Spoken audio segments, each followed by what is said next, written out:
behind a pillar in any of the trash cans. So that one will take time.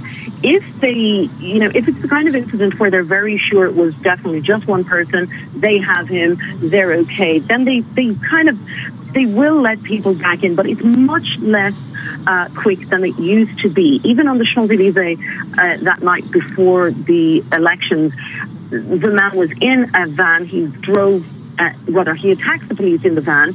He was shot immediately. They were very sure quite soon that there was just one person.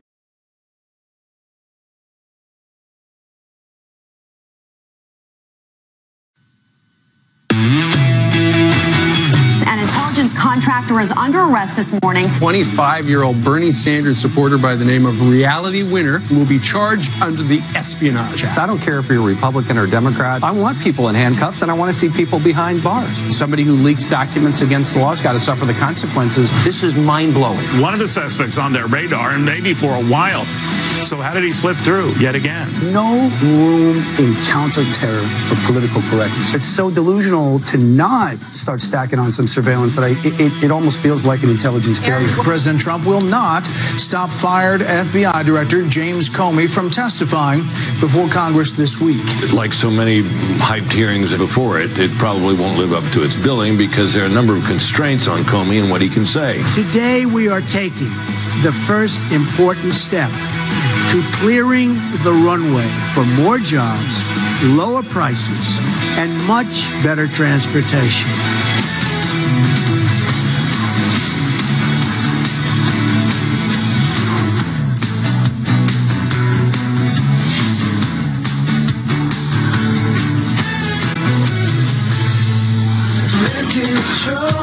Are we in this shot? Yeah, we're right here. Yeah, it's the back of us. We're in the couch. Oh, okay. It is June 6th. Do you know the first day of summer is the 21st? We're a few weeks away. It's going to start heating up here, guys. It is indeed. Today is June 6th. Thank you very much for joining us in the 7th hour of this day. We got a busy day, and Judge Napolitano is going to be with us in a minute, but right now we've got some news with Jillian. That's right. Good morning, guys. Good morning to you at home as well. We do start with a few Fox News alerts right now. ICE is taking credit for an Australian terror standoff that left one man dead and 3 police officers hurt.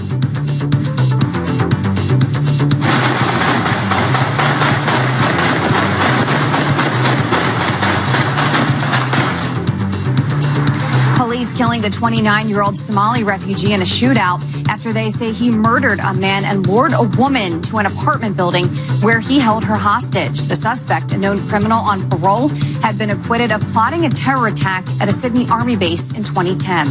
And another alert right now, the Muslim community in London widely condemning the deadly terror attacks. More than 130 British imams now refusing to bury the terrorists. Secretary of State Rex Tillerson applauding that decision during his visit to New Zealand. And I was actually encouraged when I heard on the news this morning that a number of imams in London have condemned these attackers and said they will not perform prayer services over their funerals, which means they're condemning their souls. And that is what has to be done. Now, only the Muslim faith can handle this. Secretary Tillerson is now heading to American Samoa before returning to the U.S. Major changes coming to the VA. Secretary David Shulkin announcing the department will adopt the same electronic health record system that the Pentagon uses in a move to improve coverage for vets. President Trump praising the decision. This is one of the biggest wins for our veterans in decades, and I congratulate Secretary Shulkin for making this very, very important decision. Secretary Shulkin says the VA will spend up to 6 months planning the new system. And now a feel-good story for you. Graduating high school, it's always really exciting, right? But it was extra special for one teenager whose soldier brother showed up to see her walk across the stage. Take a look.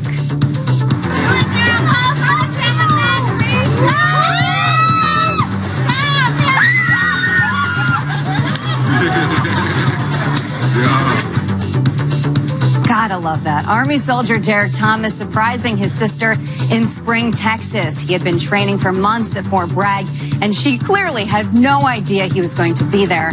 Her father calling it an epic moment. Congratulations to her and to their family. Guys, back to you. That is so sweet. All right, now it's time to bring in Judge Andrew Napolitano. Fox News' senior judicial analyst and oftentimes things are breaking as we're talking. We do have news, and we'll get to in a short time, about a third, the identification of a third assailant in the London attacks on Saturday night. And we'll go over that in a second. But we also have the news of a huge leak. The government has charged and arrested a 25-year-old girl. Her name is Reality Winner. That is her actual name. For leaking classified documents to the media, Judge.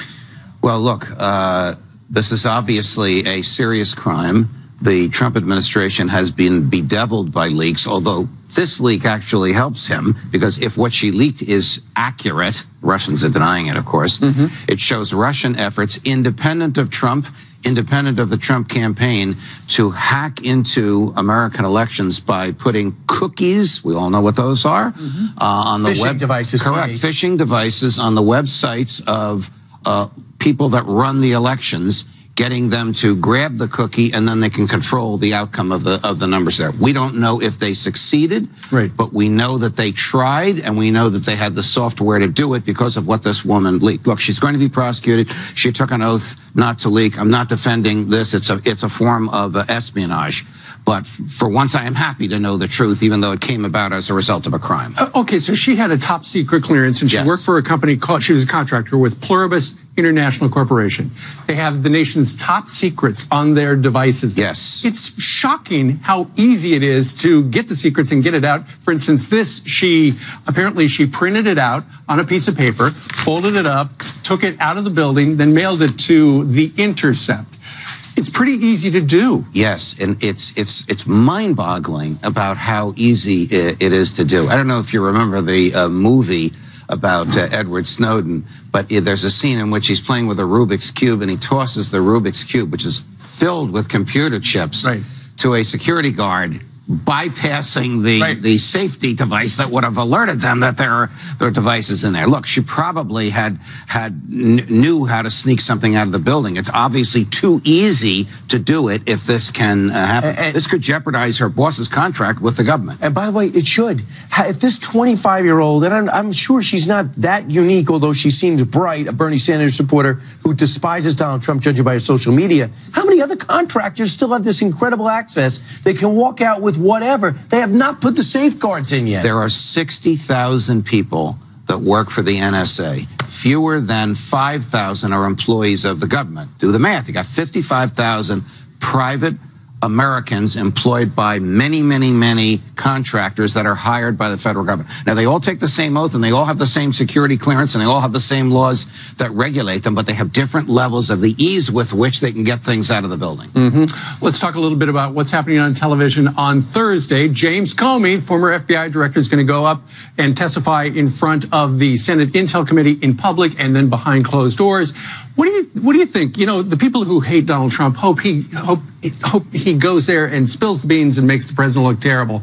But at the same time, if he's got information that makes the president look terrible, he would have had an obligation earlier to reveal it. You know, even though we are covering it, and I'll be part of all the networks are covering coverage, everybody is covering. I have a feeling, just an instinctual feeling, that there's less there than we anticipate, and there's a lot of hype here, and it might be a letdown.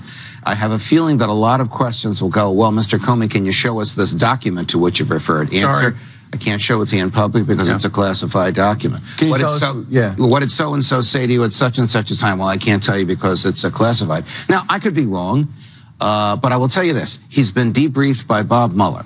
The last thing a prosecutor wants is a potential star witness in another environment under oath testifying where the prosecutor's not there. So that tells me that Bob Mueller knows what Jim Comey is going to say and has approved what Jim Comey is going to say, meaning whatever he says is not going to jeopardize any of the investigations that Mueller is running. But there are so many constraints on what he can say, I don't know that this is going to be the grand explosion that we're all talking about. I just admire, and sarcasm included, Senator Warner just really wants to get to the bottom of this, but clearly thinks this is an obstruction of justice if you looked at his tone on Sunday. And then you have Senator Susan Collins says, listen, there's a difference between someone saying, hey, listen, Mike Flynn's a good guy. He's fired. He's out of here. I hope you let him go. Yeah, I hope you let him go, as opposed to, hey, I'm your boss. I'm telling you right now, General Flynn's done. End this investigation. Well, that's what it's how he explains it's going to be key. I have two answers to that. One is you're exactly correct. They are vastly different conversations. But think about this. The president is the chief executive officer of the United States government. He runs the executive branch. Everybody in the executive branch works for him because he's the only one in the executive branch answerable to the people. Should there be entities in the executive branch that are answerable only to their own conscience and not to the president? Stated differently, shouldn't the people that work for him obey him? Well, shouldn't he have the authority to say, do this, do that, otherwise leave? But Judge, that's a theory of government which we had up until the Nixon years. You know he'll go with the first one, because then he says, oh, he was just saying, I like this guy, just go easy on him, versus the second one, because that means the president is guilty of something, but it also means he's guilty of not reporting it, correct? Well, we don't know to whom he reported it because we don't know to whom the memos were sent. If they just sat on his iPhone, he didn't report it anywhere. If he sent it to, for example, the public integrity section of the Justice Department, he complied with Let me ask you something about the Supreme Court. Correct. So, look, there's 5 memos. We're going to need to see what they say in conjunction with each other. We're going to need to see the tone and the context in which... But also, regarding the memos, is there a possibility somebody's going to say, okay, you got memos about Donald Trump. What about the Hillary Clinton memos? Can we see those too? Yes. I hope that question is Hey, asked. what about your interaction with Loretta Lynch? What about your interactions with Barack Obama? Yes, yes, yes, and yes. I think those questions will be asked. Let's see your meticulous notes on that. The president wants the Supreme Court to expedite this travel ban thing. What is the I was thinking about this last night. What is the next process? What is the Supreme Court? When will they see it? When will they make a decision? I think they will wait for the Ninth Circuit Court of Appeals to rule, which could come down any day now, as soon as today. Because they don't like to rule on something where the same issue is pending in a court below. Look, the Supreme Court could very well say, we're not ruling at all. Go back and try these cases. There have been no trials. If they have to go back and try it and wait for a decision there and then appeal it to the appeals court and wait for a decision there, you know when this will get to the Supreme Court? At the end of Donald Trump's present term. The other avenue... And the 120 days is up. So correct. The other avenue of approach is for the Supreme Court to say, we're going to lift the stay during the trials. We're going to keep the stay, meaning the order is not enforced during the trials. But they don't like to rule on cases that are not final. They don't like to rule in the midst of the case. Did he hurt his case yesterday by using the word ban on a tweet and said it is a ban and I wish we had the original version? I think if his lawyers could have restrained him, they would have chosen other words. I'm trying to be diplomatic, so the short answer is yes, yes, yes. Famously, Jeff Sessions recused himself from anything regarding Russia. There's some question whether or not Justice Ginsburg should disqualify herself regarding the travel ban because she said some extraordinarily incendiary things about Donald Trump when he was running for president. She said terrible things about President Trump. That this is frustrating. If I, as a trial judge, had said the things about Donald Trump that she said, and a case came before me, and I didn't recuse myself, the appellate courts would kick me off the case in a heartbeat. So the rules for recusal, for getting off a case when you have prejudged it or appeared to have prejudged somebody in the case, are different for the Supreme Court, where there are no recusal rules, where you can say anything you want about the litigant and still stay on the case. Even the other 8 justices can't kick her off. Wow, so she'll stick it out. She'll stick it out. Speaking of prejudge, before you were a judge, you were a little boy who loved his birthday, and today's the judge's birthday. Happy birthday we have really rolled out a single cupcake for Judge Napolitano. Right. Happy birthday. At my age, that's just Kelly May. Forget birthday. Look at Kelly, is this your fingerprint on top? Yes. Go ahead, Brian. It's like the mark of Zorro in the top. All right. There you go. What are you going to do for your birthday? Thank you, guys. This all kinds of good stuff. Well, we're glad you were born. Oh, how sweet. Happy birthday, Judge. It's getting very emotional. Well. All right. Thank you, Mom. Thank you, Dad. Are they watching? Yes, they are. Hey, Mom and Dad.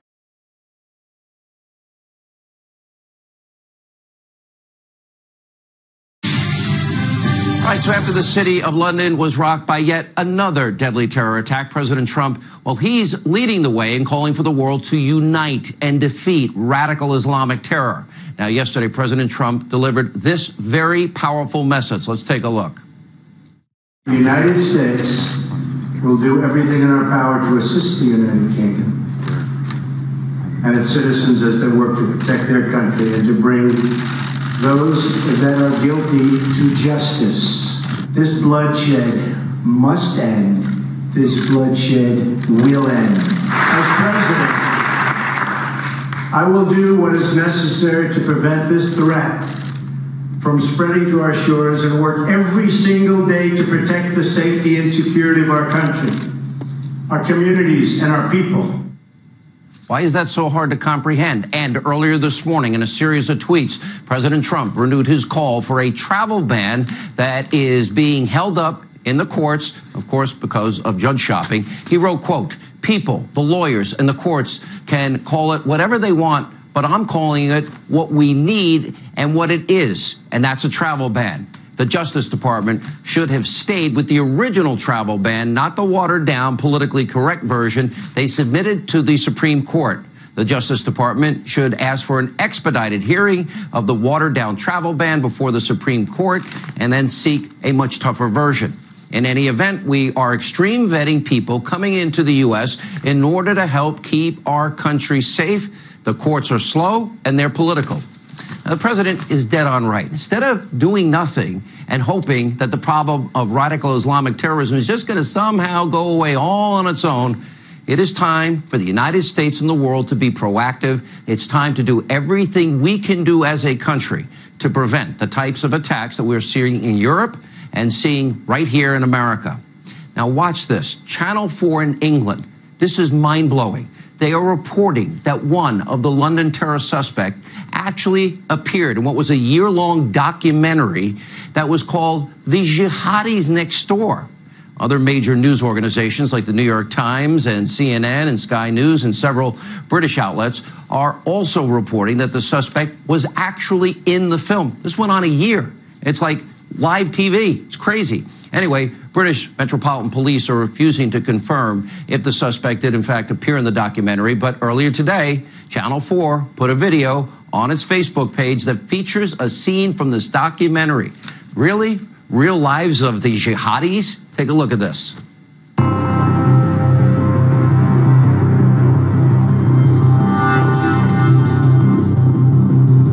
Anyone got compass? Guys, just tell me the Qibla, please. I'm on it. Somebody tell me the Qibla. Anyone got a smartphone? Guys, sort out the Qibla, bro.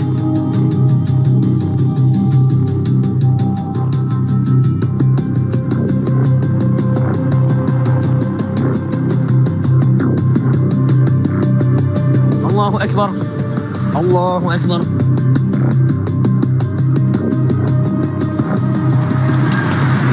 Just want to speak to you. We've had a call from a member of the public. Say more.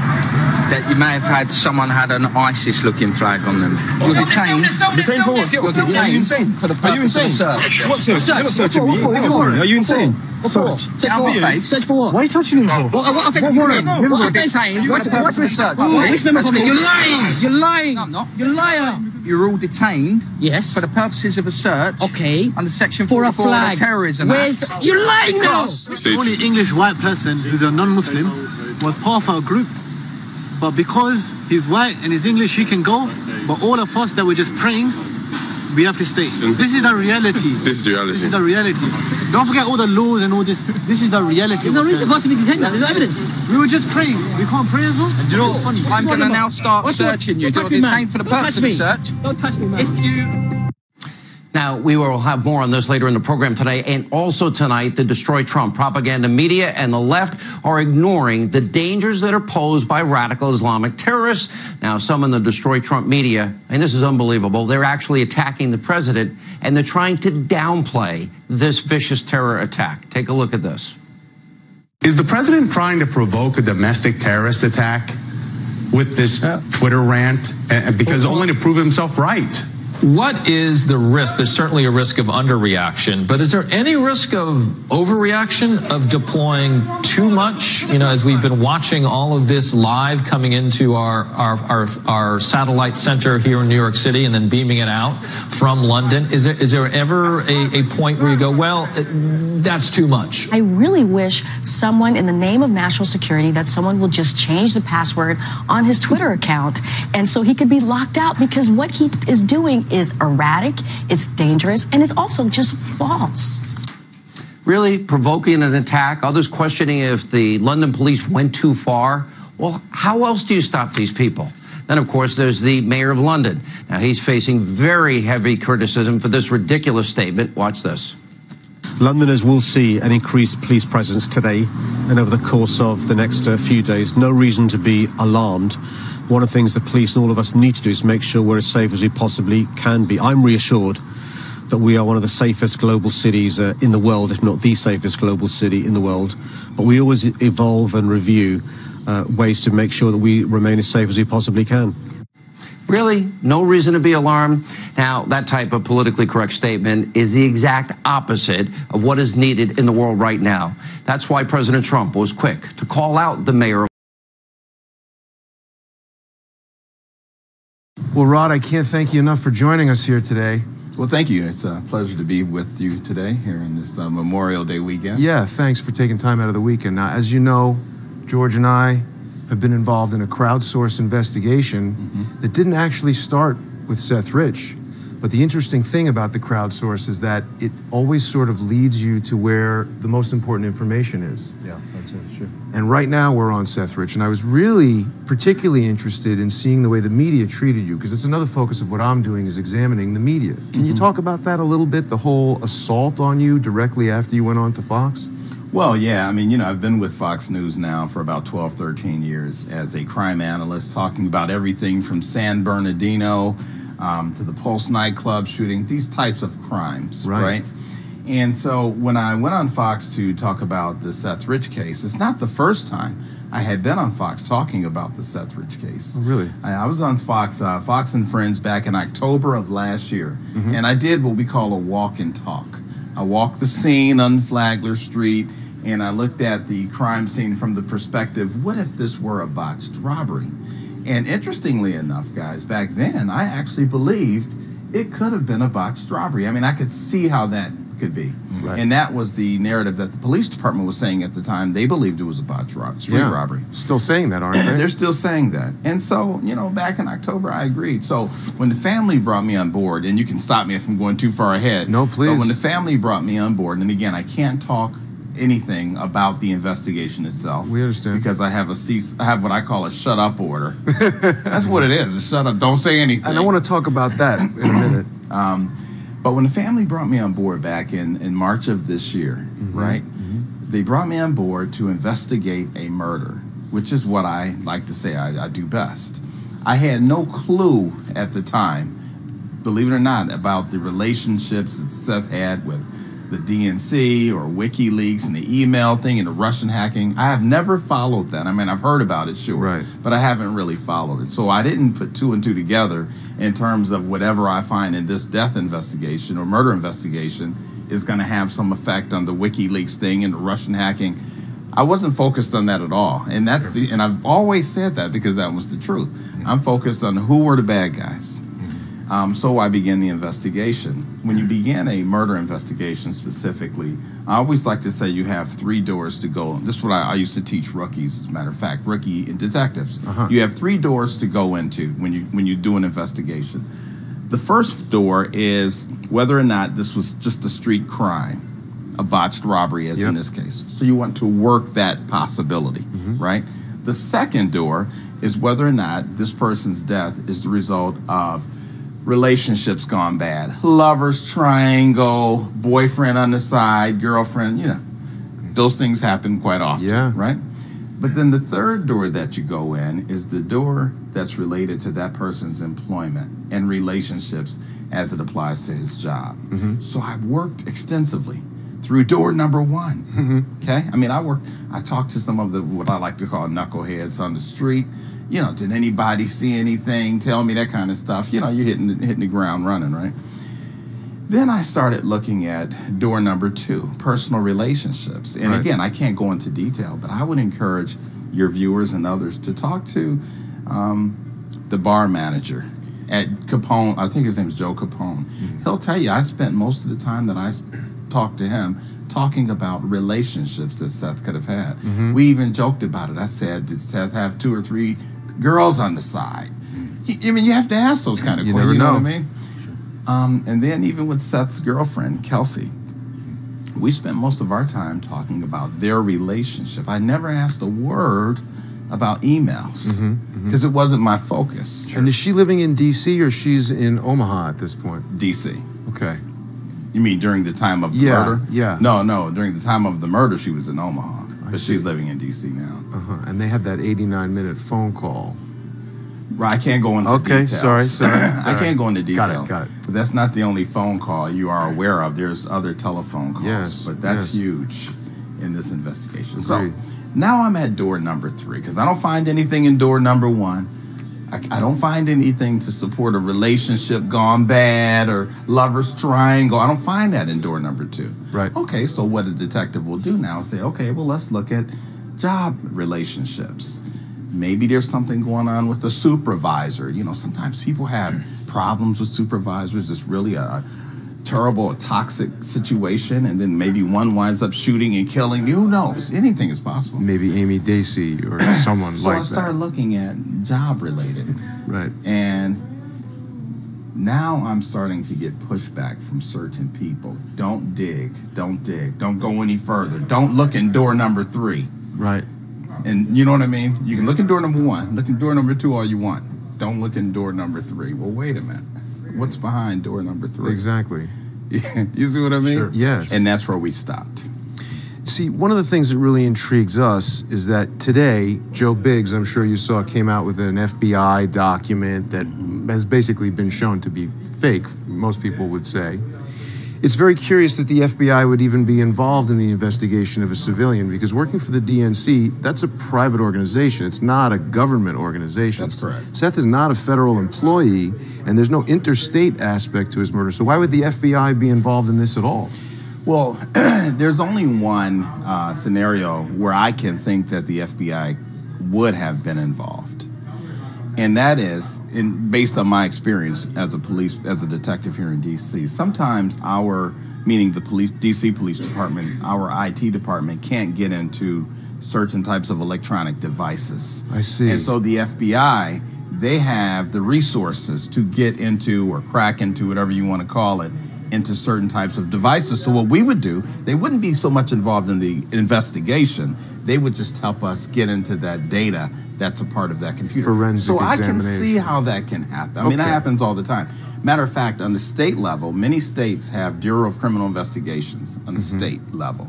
And believe it or not, local police departments rely on the BCI units, state, to help them with those types of electronic investigations. That's a good explanation. So the FBI could be involved. And obviously you can't talk about any information related to the laptop or the phone other than what you said already, which is they wouldn't give you access to it. No access, that's right. Would that also be true for lab information or DNA testing, that type of thing? It depends on the jurisdiction. Now, D.C. has its own DNA laboratory over at 1D, and it's state-of-the-art. So they do their own. And they Metro PD, you're saying? Yeah, Metropolitan Police Department, D.C., yeah. 119 D Street. Yeah, and they had it back then. So they would have done their own DNA testing. And when you're talking about knuckleheads, Brandon Warren, is that a knucklehead you can talk with us about, or? No. Okay. But he's a real person, or we can't even talk about that? I've heard of the name, but other than that, I don't know much about him. Haven't spoken to him. Okay, that's interesting. Because George obviously spent quite a bit of time with Joe Capone and has done some reporting on that. Yeah, I spent about 4 days there, and I saw Joe every day. And I'm more the Columbo type, where I ask, 5, 6 questions and then have a glass of wine and then ask a couple more. And, I had read all the reports. There was a Daily Mail article about it saying that he was somehow there and feeling Seth felt depressed. And I didn't know if that was secondhand information or firsthand information. And then there was this report that he had been put into a cab maybe, and there was other accounts that said he had walked. And so I did what you did. I walked the whole, all the way down to Flagler, took a couple of different routes, but I mainly went down, Georgia to Harvard. A couple different routes you can take, but it's quite a walk. It's like about a 40-minute walk. Yeah. And then he had a previous address at 122, I'm going to forget the address, but it was much closer, his previous address. And I walked in about 8 minutes. So I was thinking, well, if he really did live there, 122, and I'm just spacing on the street, but it was this much shorter walk. I mean, did he really live at 2113 First Street? I mean, it just seemed like there wasn't any footprints or any metadata that actually said he lived at 21. And I realize you can't answer or talk about the investigation, but that's the first thing that struck me in doing exactly what you did with door number 1, just walk in the shoes of the victim. Sure. Yeah, and that was kind of that got me. And then there was this period of time also from the shot shooter or whatever the shooting system from 4:20 Shot spotter. Shot spotter, yeah, from 4:20 a.m. to the 5:59 call of death. There was several articles that came out that said his parents were there. There was another article that said Aaron, the brother, was there. He was sitting up talking. There was another article that came out from supposedly written by a fourth-year surgery or intern. Right. That said he had been shot once, third lobe of the liver, and that was still in there. And then that was just an entry wound, and then there was an exit and entry and exit wound through the abdomen, and 12 centimeters had been resected, and he seemed stable, and the guy had seen 25 of those or 30 of them, and no one had ever died in that situation. So has anyone seen the autopsy report? Well, that's what we were going to ask you. Yeah. I haven't seen it. Neither have we. No, I haven't been given access to the autopsy report. And how often does that happen in a murder investigation? It doesn't happen. I mean, the autopsy report for a detective is, I always used to say, is the Bible, because you're going to learn so much about the victim. The toxicology report is part of the autopsy report. That's important when you're doing a murder investigation, right? I'm talking to victim now, right? Yeah. Entry and exit wounds, all kinds of things you learn from the autopsy report. And again, I can't go into detail, but all I would say is every investigation I've ever done, murder investigation or death investigation, you always ask, step 1, let me see a copy of the autopsy report. But I want to go back to door 1. Okay. Okay, because it's interesting, door 1. Let's say this were a botched robbery. Yeah. Okay? And you have to look at all possibilities, Absolutely, right? sure. So police officers, we get the call, shot spotter, sounds of gunshots, 21st and Flagler, I need a unit. This is what the dispatcher says, okay? Sure. So you got units responding, okay? I'm going dispatcher, 318, I'm going, whatever the number is, right? So the officers get on the scene. If we see that, and this is any murder investigation, I'm not just talking about this particular case, but this is the way it works, right? You get on the scene, your victim is still alive and talking, right? The first thing you ask that victim as a uniformed officer, we train officers this, who shot you? Who shot you? Chicago, with the number of shootings they have, I guarantee you every time a cop rolls up on the scene, that's the first thing you want to ask that victim, because you don't know if that victim's going to die or not. Right. Who shot you, man? This is what you say. That could be solving the crime right there. Well, that's why you ask, you know? Or if you don't find out who shot you, what did they look like? Right. So we can give what we call a lookout. Right. Okay? This is protocol for any shooting situation.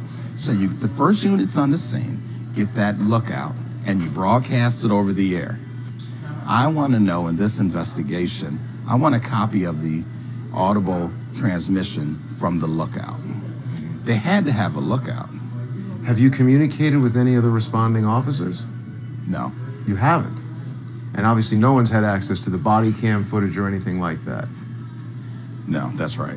See, the thing is, I don't want any of us here to be accused of being conspiracy theorists or anything like that. So I really liked your answer to the FBI question, because that's a sensible answer that provides a logical alternative that debunks what most people would say about why the FBI might or might not be involved. So it brings me back to these questions like, I mean, even the cease and desist order that you've gotten from the family.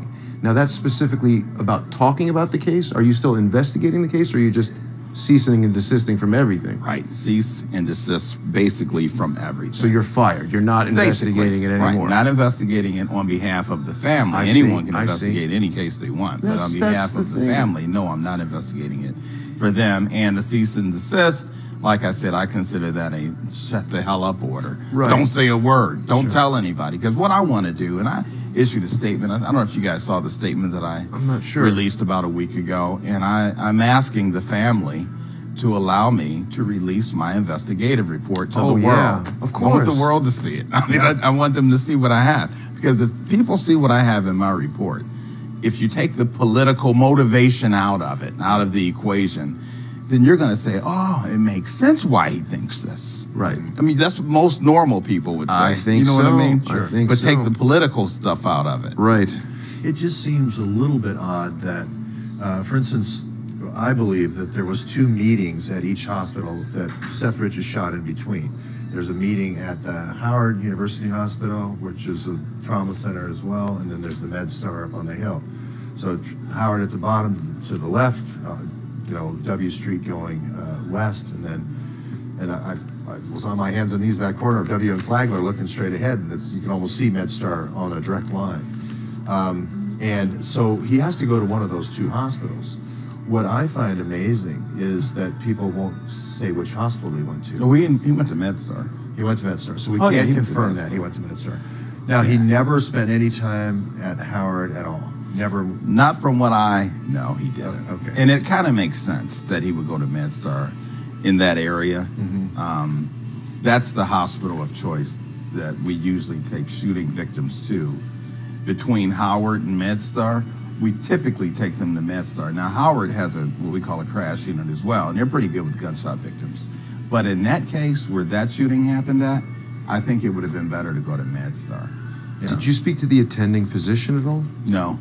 Do you know who that was? No, I don't. This is an interesting sort of confusion surrounding the doctor, whether it's Dr. Sava, Dr. Ateljevich, or if that's the same person operating under 2 different names. Oh, I see. No, I have no idea. Okay.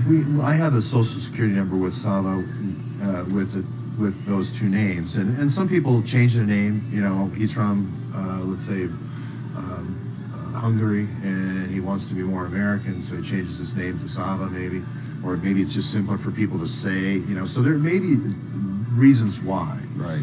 But a lot of aliases as well, and that you know, that he kind of gives you pause, like maybe why is that going on, and just why the secrecy? Why not just say I was the, you know, sometimes on, you know, I remember when Gabby Giffords was shot, there was almost hourly reporting by the phisian talking about here's her CAT scan, and you know, we're going to go in here. It was a miracle that we saved her life. That's right. And it's been a lot of cases like that where the doctors have been very open with the information. So you just wonder why in this situation it's so closed down. You don't know. There's so many things like that just make you wonder why this is happening. And, you know, it's just very confusing, and it leaves people, I think that's what leads people to this whole conspiracy theory kind of idea. To me, that's a real hot button word. Because when someone says, oh, well, you know, Rod Wheeler is promoting a conspiracy theory that's been debunked, my first question is, well, how has it been debunked? Right. Where is your evidence that is stronger than his evidence that shows that he is saying something incorrect? And none of that has come forward as far as we can see. It hasn't come forward. It's very odd. And I haven't walked back anything. As a matter of fact, in the statement that I released a week ago, I mean, I said then in my statement in writing that I do believe that there was some communication between Seth and WikiLeaks. And we believe the same. And I believe that based on common sense, first of all, you know what I mean? I guess I'm a practical person. Based on common sense and, you know, from information that we're getting from various sources. Now, does that mean that I know for a fact that that happened? Absolutely not. Right. But I believe that to be the case. So I don't want you to give away any of the investigation because you've got this gag order, but can you say there was a lot of, I think in your statement, something about there was, you know, some email going back and forth between somebody from WikiLeaks and Seth Rich. Can you confirm that? Is that true? Or? Well, the information, guys, that I got about the source, which was an FBI federal investigator, right? That was a source that was developed by the Fox News Channel reporter, Malia Zimmerman, okay? Her and I communicated, and when I'll never forget when she called me, right? Thing is, I have nothing to hide, so you know what I mean? So I'll tell you what happened, right? And if I screwed up, say, Rod, you screwed up, right? When she called me, she said, Rod, we got this new information that there's this FBI guy, a former FBI guy, a federal investigator, and he said he knows for a fact that emails went from Seth's computer to WikiLeaks. And you know what I asked her? And she'll tell you. I said, is this guy credible? That's what I asked her. She said, he's very credible. And I said, and that's confirmed. She said, it's confirmed. Okay. Well, that's what I rolled with. Right. You know what I mean? And just to finish that off and don't give anything away, but Gavin McFadden was the recipient. Right. Yeah. So that is confirmed. Okay. And so she was going to come out in the form of a report on that Tuesday, right? This was a Monday.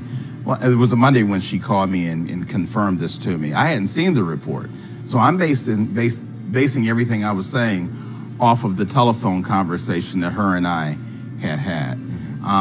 And that was the extent of it. I had never talked to this guy. I never said I talked to the guy. Yeah. I don't know who the guy is. It was very clear to me, just from listening to what you said and the way you were criticized, that this was fake news hitting you with a smear campaign. Yeah, and here's the other thing, and this is all verifiable. As soon as I got that news from Malia, guess who I called? The police department. Right. Sure. I mean, isn't this what you're supposed to do? Yeah. And you know what? I talked to the detective. I said, look, I got this new information. I think we can crack the case. I'm thinking about a murder. I'm sorry. Right. I wasn't thinking about everything else. Right. Yeah. He'll tell you. And I called him right away and shared. He said, okay, Rod, thanks. We'll get right on it. And this is a guy that you know from your years on the force? No. This is the guy investigating the case now. Okay. He wasn't there when I was there. I see. And then I picked up the phone and I called Joel Rich. The father. Yeah. This is all verified. I'll show you the phone records. I don't have anything to hide. You look at all the phone records. You see everybody else I called. Right. I called Joel Rich and I said, Joel, guess what? We just got this information, this FBI. He said, really? I said, yeah. He said, what do you think? I said, it sounds like it's pretty good. Whoever this FBI guy is. Right. I said, but I think Fox News is going to do a story on it tomorrow. I just want you to be aware. He said, okay, Rod, no problem. Great job. Yeah. That's what he said. I mean, yeah. And then I called Aaron. The brother. Yeah. To let him know. Now, he wasn't as happy about it. He seems very strange in the interview as well. When I shared this, I was excited. I'm thinking maybe this is the lead that we need, the witness we need to crack this case. We can finally get the murderers. This is what I'm thinking. I'm not thinking we can confirm.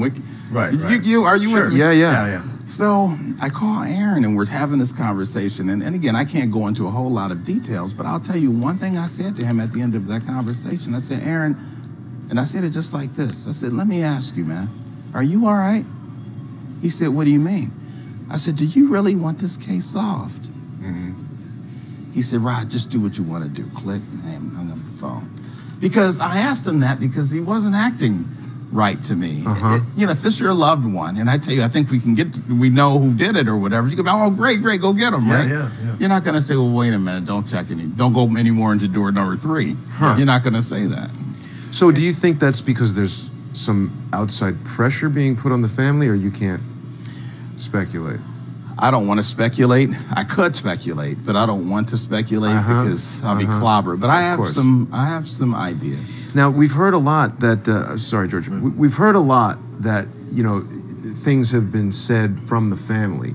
And is that actually coming from the family, or is that coming from this PR firm that's representing the family?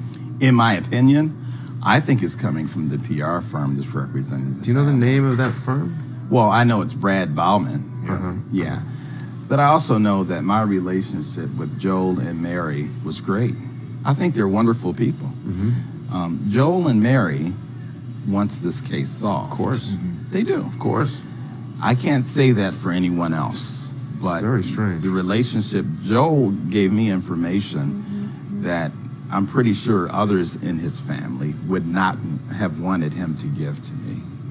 But see, that's because he wants the case solved. Of course. Sure, exactly. So just to nail down the details, you can share metadata, you can't share the details.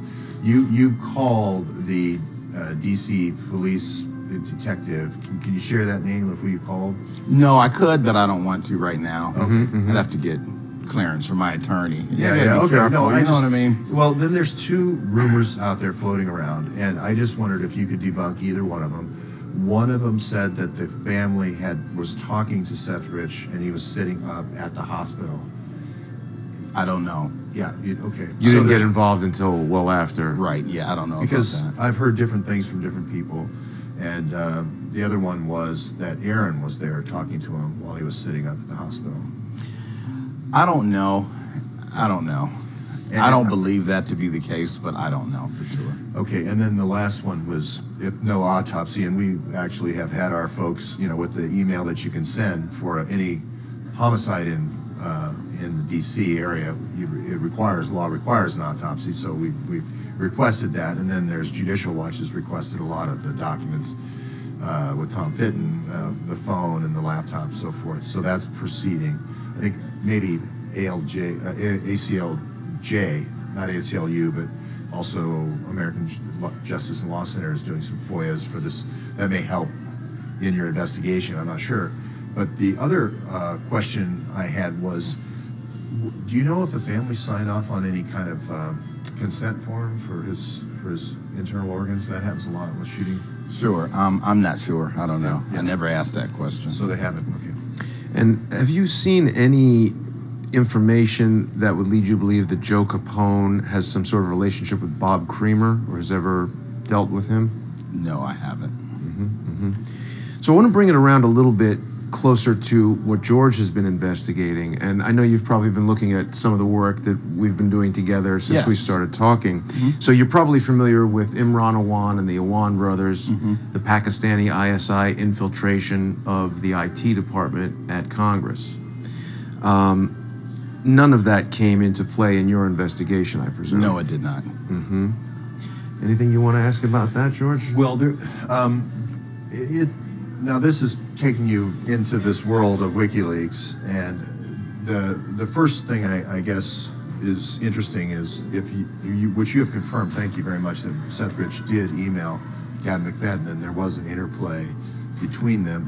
From the information that I got from the Fox News reporter who had the FBI source. So Can you characterize that traffic? Was it a casual once or twice, or was there quite a bit? I don't know. Okay. Remember, it was on that Monday evening when she called me and told me this new information. Okay. I hadn't read it in the report. Really? Yeah, and this was a source she had developed.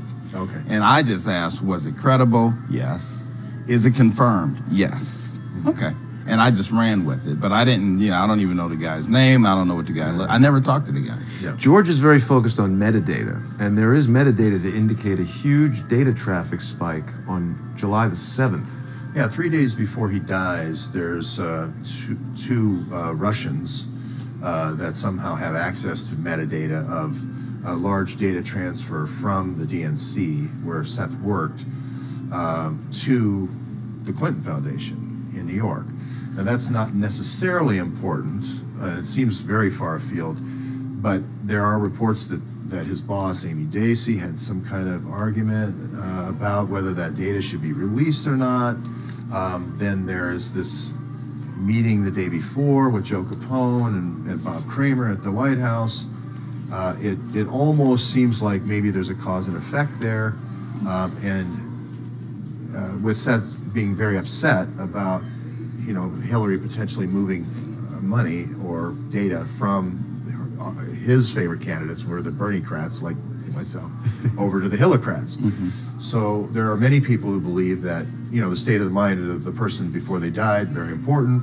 What is his motive? And that his motive was, we're getting railroaded here, and I want to prove that this money is being moved over.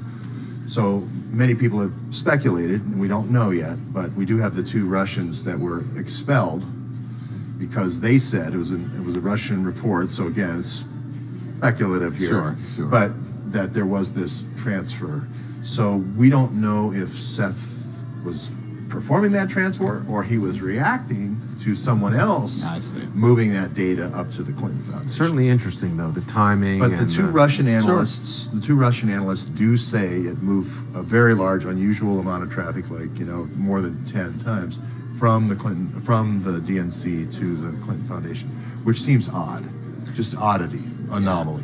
Have you ever heard of something called NGP Van? Does that mean anything to you? No. Okay, that's related. What is it? Well, it's the software database that was used for voter information tracking by the DNC, and it seems to be related to this data spike and possibly something Seth Rich might have been interested in, certainly something WikiLeaks would have been interested in. If you were trying to prove what I just said, which is they're taking the money away from the Bernie-crats and giving it to the Hillocrats, you could use this software, this Van software, to prove that. You could say, oh, this is a long set of conversations. Let's say we had 5 or 6 emails that we exchanged, and then Rod Wheeler said, oh, we're going to give $5,000 to the DNC.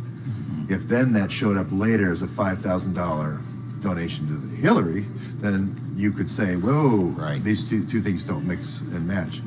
So there is some chatter within the WikiLeaks, Gavin McFadden being in WikiLeaks UK, that's exactly the kinds of conversations that he was having, saying, here's what I need. I see. Coaching him and saying, here's what I need to prove, almost down to the zip code level. Now, that's obviously speculation on my part, just knowing Gavin McFadden and his journalism school that he had. So that's why I asked the characterization of how much traffic and email went back and forth. We didn't go into detail at all. Matter of fact, I didn't even know the number of emails because the local Fox 5 reporter, Marina Morocco, the one that wasn't supposed to break that story that night, and she wasn't. I don't know if you ever have heard that before, but she wasn't supposed to. Didn't know that. Yeah, it was just going to be a teaser because we wanted Fox News to break the story the next day if they were going to break the story. I just kind of called myself sharing some information I had just heard with Marina, and she said she was just going to do a teaser.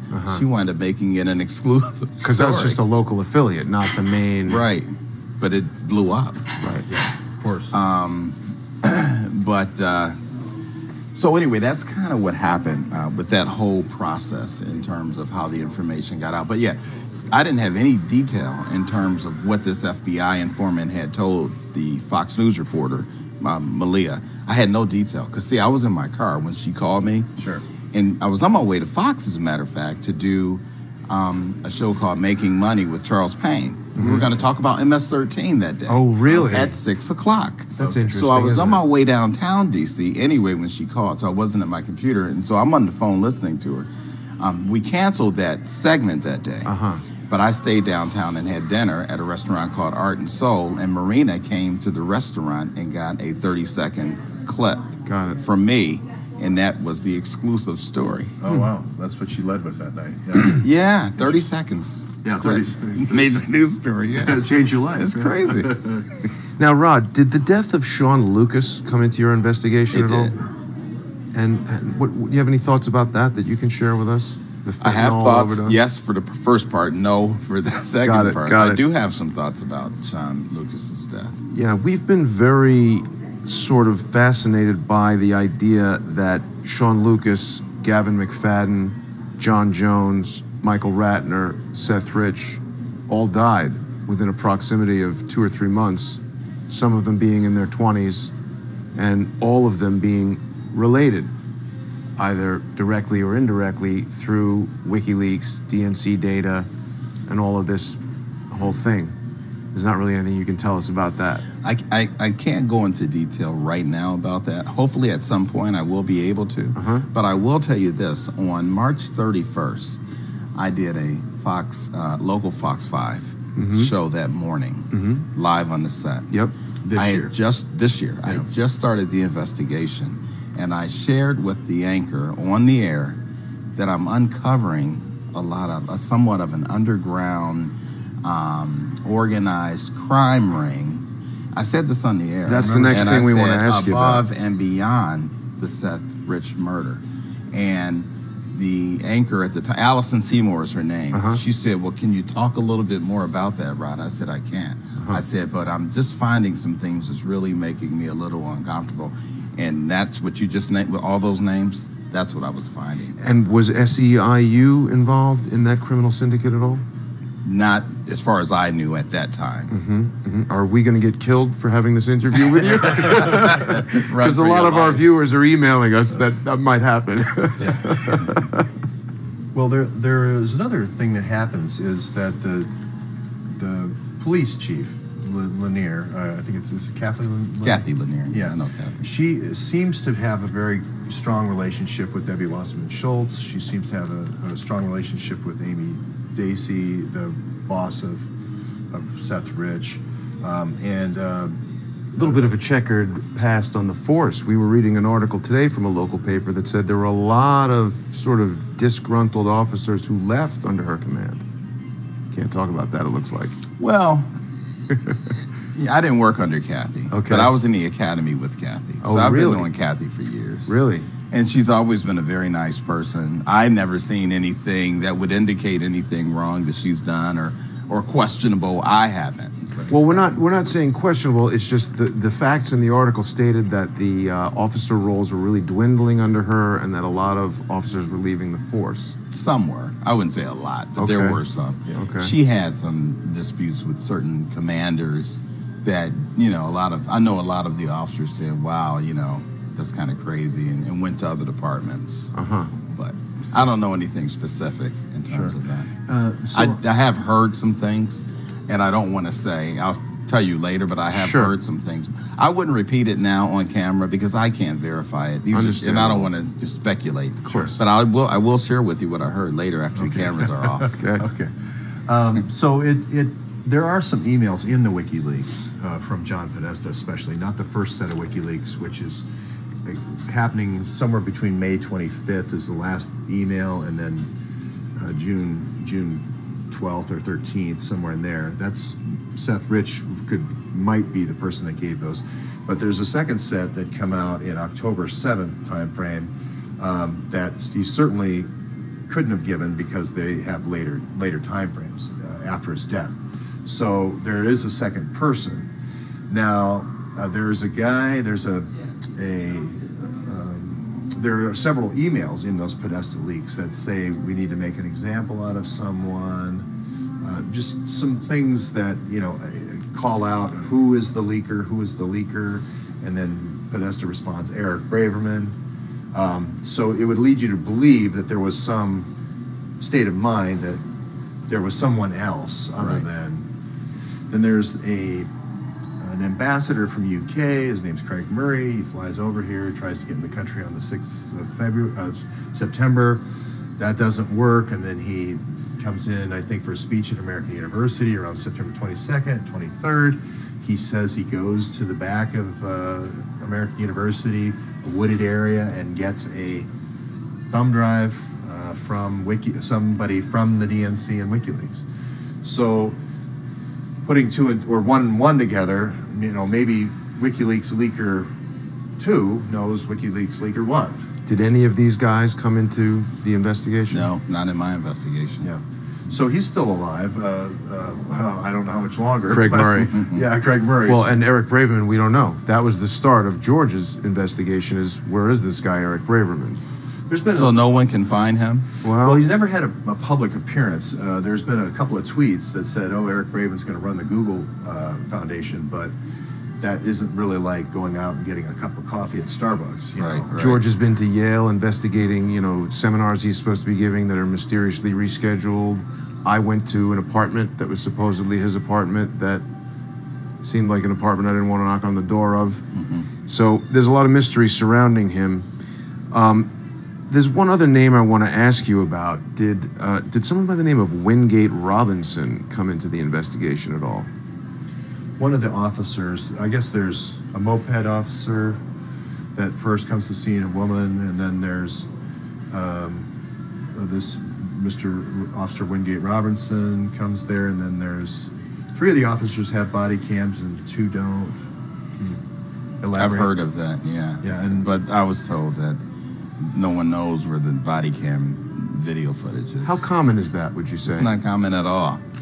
This is the police department of a major city. I can see it if we were in, you know, small town Iowa somewhere. We're talking a major city. You lose the video camera for everybody? It's very strange. And, you know, something that I'm sure you're familiar with, having been on the force and everything, I see a lot of parallels in the mysterious death of Seth Rich and another government employee, Vince Foster.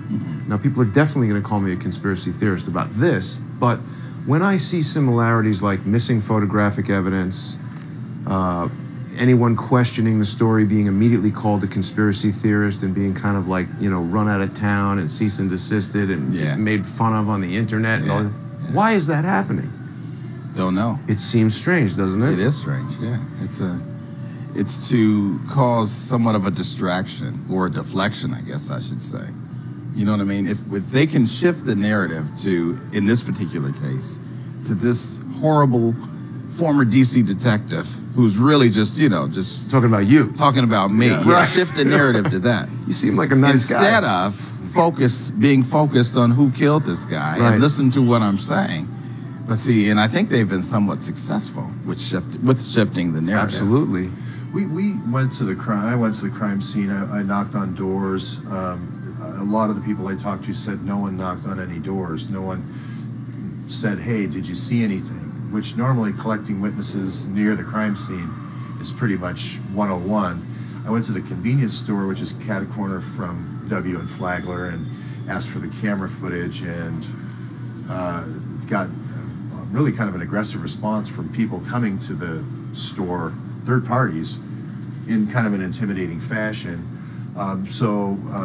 Somehow that's lost. The convenience store footage is lost. The police department has that. They The police department has the camera footage. Have you seen any of that I footage? haven't seen. I couldn't see it. I haven't seen it. No, they told me I don't need to see it. You don't need to see it. I don't need to see it. I'm only This is not the George you're looking for, Rod. That's what I was told. I can't see it. So you've been told the convenience store. But I was told that the video, but I was told that it doesn't really show much.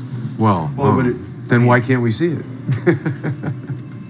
So there's really more questions than there are answers at this point. But where did you get the name Wingate Robinson? You said, I know that was one of the officers on the scene. Yeah. Have you heard anything about that person? Or? Well, there's a strong tie to John Podesta at Georgetown. He ran track for Georgetown, and I think he was a running back at Georgetown. And I don't know what kind of connections to the Podestas since then, but I do know Heather Podesta, the previous wife of his brother Tony, has strong ties with the DC police. I see.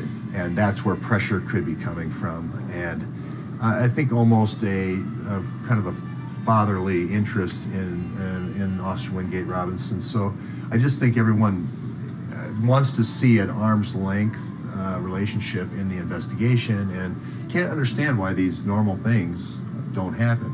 Right. So I think that's and it's odd because I published all the badge numbers and I published all the names, but his name was capitalized, almost like if you're press, talk to this guy, because it was just an odd press release. It was an odd press release. Well, those are really all the questions that I had. George, anything else you want to talk about? Yeah, I have a couple. I mean, would the shot spotter be able to? I mean, the 22 sounds a lot different than a 44 or 38, right? Mm-hmm. Would it be able to determine the caliber of the gun? Not precisely, but it'd give you a pretty good idea. Did they share that information with you? I didn't need to see it. Okay. Oh, I was told. Oh, that's what you're told, you didn't right? need to see it. I don't need to see it. So there was it's really an obstruction of your investigation. There was an FBI car that was burglarized, and the FBI offered $10,000. There was a weapon stolen, but more importantly, a secure radio that was missing. Any connection? It's odd. What seemed odd to me is the FBI would offer the $10,000 for the recovery of the radio, but not offer $100,000, let's say, for the recovery of information relating to Seth Rich's death. Yeah, I can't say anything about that. Got it. Okay. Got it. I want to, but I can't. I want to, but I can't. So what do you think the odds are that you'll be able to publish your report?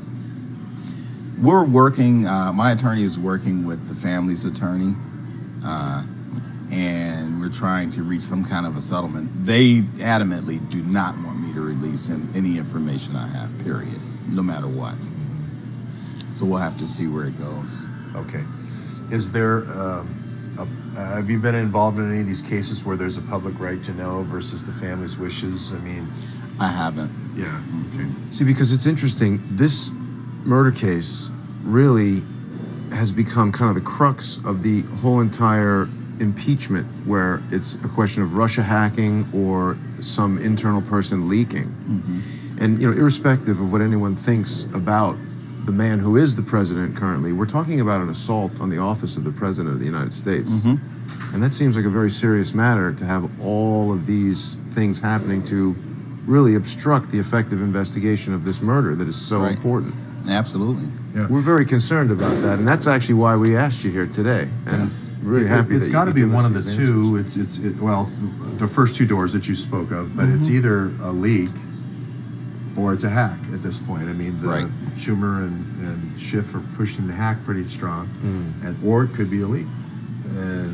And that answer is behind door number 3. But you don't need to look behind that door. But I can't see behind. They don't want me to see behind door. Quite crazy. 3. Okay. Well, listen, Rod, we really appreciate the time, and we appreciate you being as forthcoming as you could be. Nice meeting you. Absolutely. Yeah. Nice. Hopefully, we can speak to you again in the future. Absolutely. Thank you.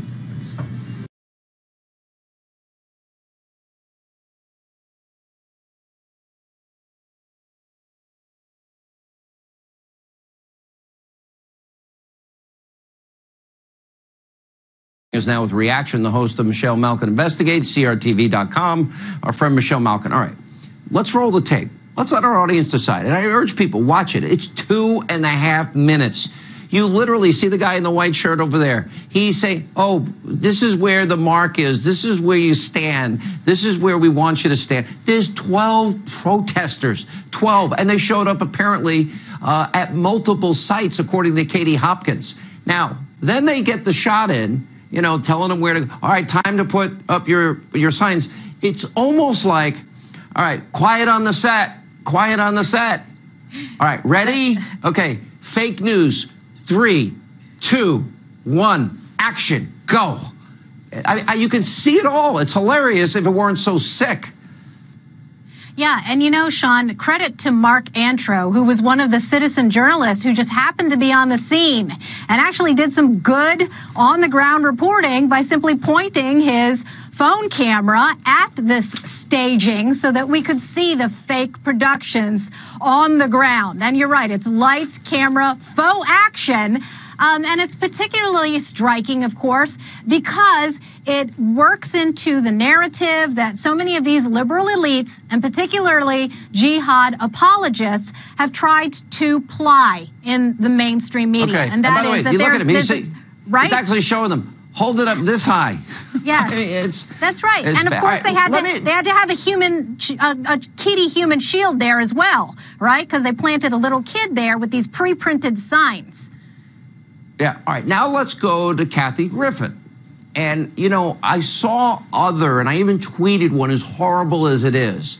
You know, what I see is like an ISIS pose. Nothing funny about it. But I'm getting concerned. I'm seeing more of it on social media. And I retweeted one. It was from a couple of months ago today. But if you're going to show the president decapitated like that one, we should really be showing the real one. People need to see it. And if you're going to if we're going to do this, why do I believe this is a real clear present danger and a threat to the president?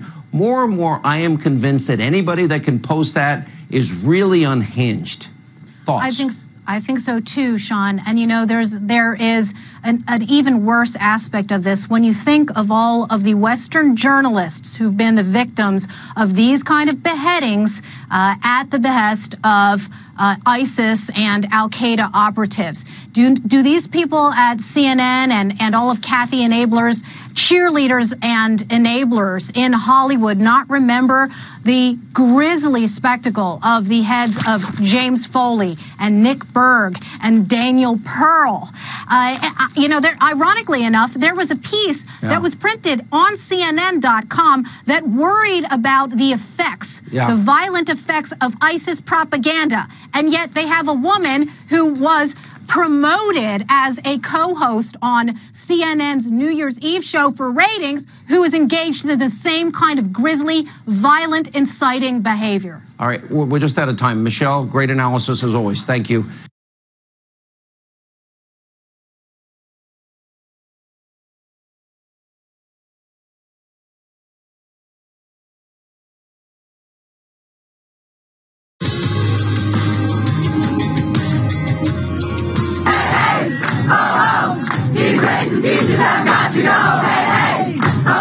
Violence is the most violent system to ever breathe.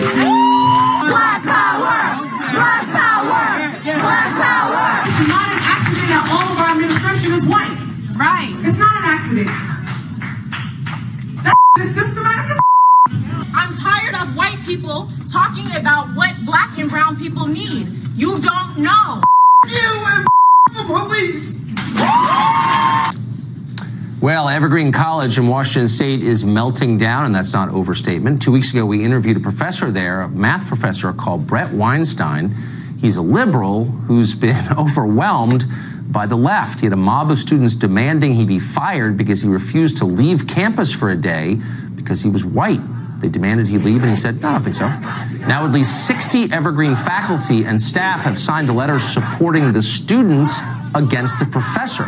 They're demanding a disciplinary investigation of Weinstein, who they say has, quote, endangered students by inviting, quote, white supremacist backlash through his refusal to leave campus because he's white. This is all real, by the way.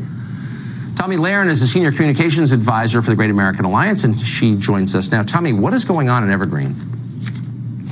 Oh, boy. I mean, the fact that this is happening in the United States of America, first of all, is disturbing. But isn't it odd, Tucker, that there used to be generations of Americans that fought against segregation, and now it seems the new generation is fighting for segregation? It's lunacy. Well, this poor Professor Weinstein, we talked to him and said, you know, you're probably liberal. He said, actually, I'm a lefty. I mean, I think he's a Bernie Sanders guy. But he remembers liberals as they were a generation ago against segregation and hurting people on the basis of their skin color. And he woke up one day and everyone around him disagreed. I mean, it's a 180-degree change, it looks like.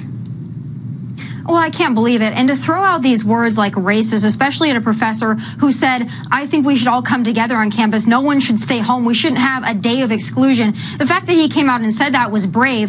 But then to be called a racist because of it, it just shows how ridiculous these labels are and how damaging they can be. But the most disgusting and disturbing part of this whole thing is that there are other professors that are sticking up for the mob-like protesters. Now that's what's got me. Well, you got to kind of wonder their motives, which are, I guess, unknowable. But I wonder how many of them are just afraid to disagree with the mob. I mean, they no longer run Evergreen, obviously. The president's a spineless character. He bowed out a long time ago. So basically, it's being run by an angry mob implying violence. Maybe they just don't want to get hurt. Well, that's probably part of it. But here's the deal. We know this. The alt-left is well organized and they're well funded. And they are on college campuses, and that is going to be a battleground for us, not just now, but for election cycles to come. So that's why it's so important for me to be a part of groups like Great American Alliance that says, you know what, we're going to do this professionally and with class. We're not going to have mobs. We're going to get our message out there, and we're going to do it using free speech. But we're not going to do it like the students at Evergreen College, because that's disruptive, it's disgusting, it's violent, and it's un-American. Where's the Civil Rights Division at the Justice Department? I mean, if you had any other college where a mob of students were implying physical violence, threatening someone because of his skin color, and you had faculty doing the same, I mean, shouldn't there be a civil rights investigation on this? Where's the state senate in the state of Washington? Where's the governor? Where's the mayor of Olympia? Like, where are the authorities here exactly? Everyone is afraid to speak out, because if they speak out against this, they are labeled a racist. Everyone is so afraid of being labeled a racist, so they've got the power then. It's the alt-left, it's mobs like this that have the power, and they hold the power. And I also hold the mainstream media accountable for that as well. The mainstream media needs to be coming out and saying, this is crap. And until they do that, groups like this feel justified and validated for this kind of activity, and it's disgusting. But when people start becoming fearless enough to stand up, that's when this stuff will end. But not until then. I agree with that.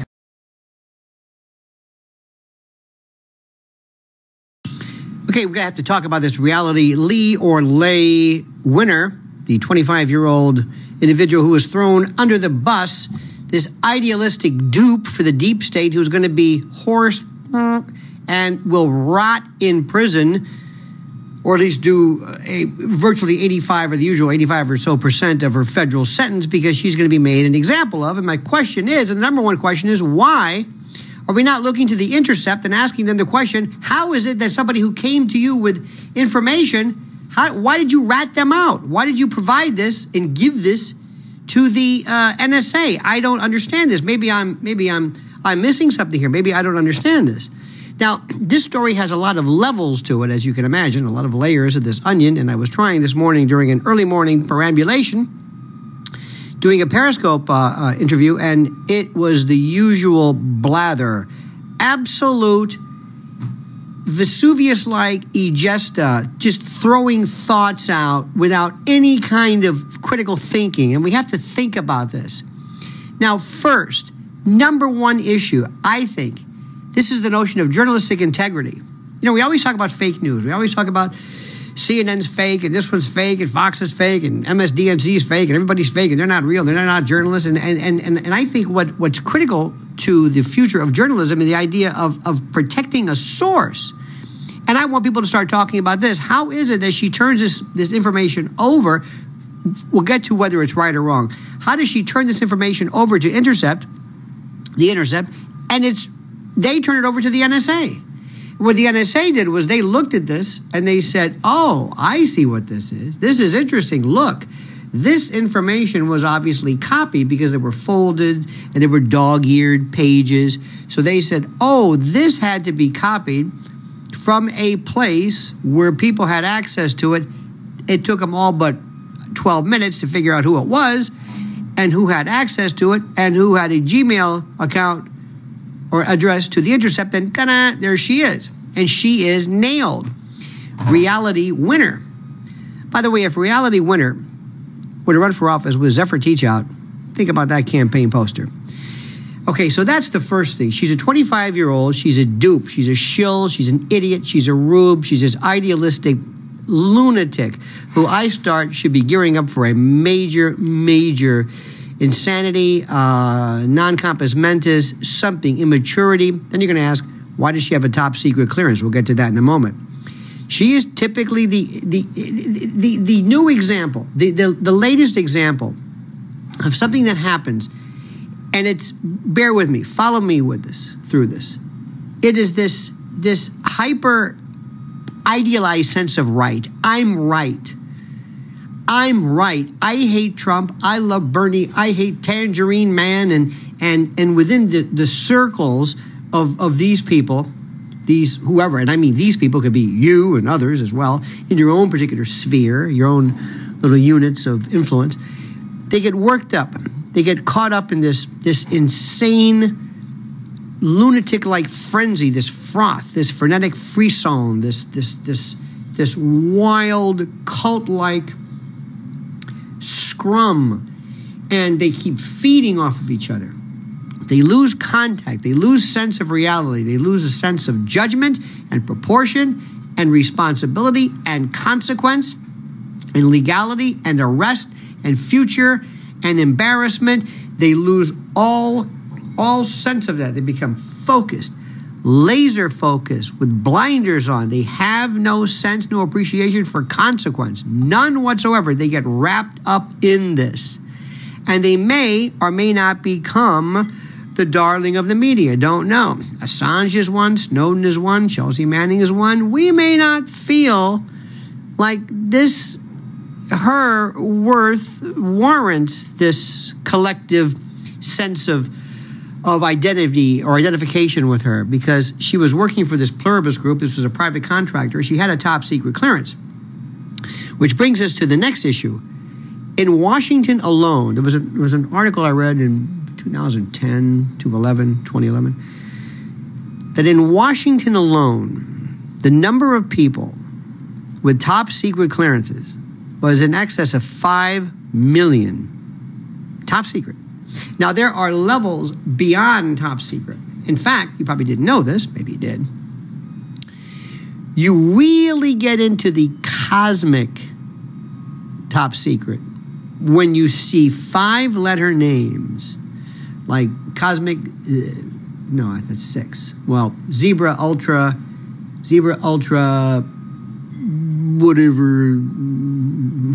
whatever 5, Magma, I don't know.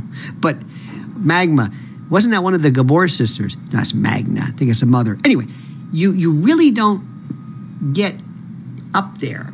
That's why people with top secret clearance above and beyond that, a president, added to the notion of throw into that need to know, and it becomes even more compartmentalized. But top secret, that which you are just available to get, that which you are just in the course of your contract work. Booz Allen was, who was that? Snowden. There's just too many. There's just too many of these people. Next, they're not being vetted. I would have thought that there would be internal groups of people watching Facebook. I know I know people who work in the institutional trading world, they're Wall Streeters, who spend nothing but time scouring Facebook and social media to see whether their internal traders and the like are saying anything that might compromise federal statutes as far as insider trading and 10b-5 stuff. I know that for a fact. I know there are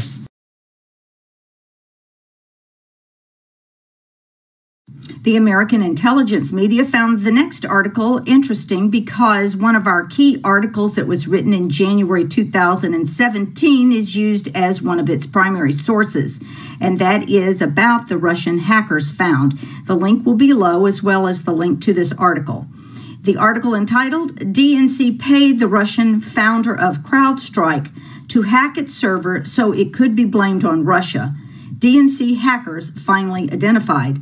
This from the Millennium Report. Would you trust this guy with technically verifying who penetrated the alleged Russian hack? Believe it or not, the above photo of CTO Dmitry Alperovich was taken directly from CrowdStrike's official website, the firm tasked with the digital sleuthing of the DNC server hack. CrowdStrike has since been proven to be a criminal hacking organization by internet investigators. The shadowy IT firm was founded by a Russian American so that the U.S. intelligence community could use it to perpetrate the Russian hacks.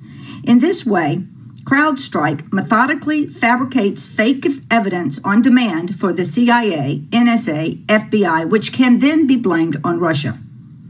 In the fictitious Russian election hack case, CrowdStrike was the CIA contractor paid to create digital evidence with fake Russian signatures in order to incriminate the Kremlin. Here's another fake report produced by CrowdStrike regarding a hacked uranium artillery app during the Ukrainian war. The article attached is entitled, Cyber Firm Rewrites Part of Disputed Russian Hacking Report. What is particularly suspicious is that CrowdStrike is the only IT entity that has ever been given unfettered access to the DNC servers. Another article attached is CrowdStrike's report, Use of Fancy Bear Android malware in tracking of field artillery units. CrowdStrike can't even be trusted to perform illegal hacking proficiently, much less confirm the true source of the DNC email hack. Therefore, if CrowdStrike asserts that the hackers were Russian, we know that Russia had absolutely nothing to do with it. As a matter of documented fact, it was actually CrowdStrike who hacked the DNC server before the 2016 election. The following expose is a must-read for anyone who wants to know the real backstory. And the article is from the American intelligence media entitled, DNC Russian Hackers Found. Perhaps these highly radioactive details explaining the now notorious grin worn by Dmitry Alperovich in his company photo is explained.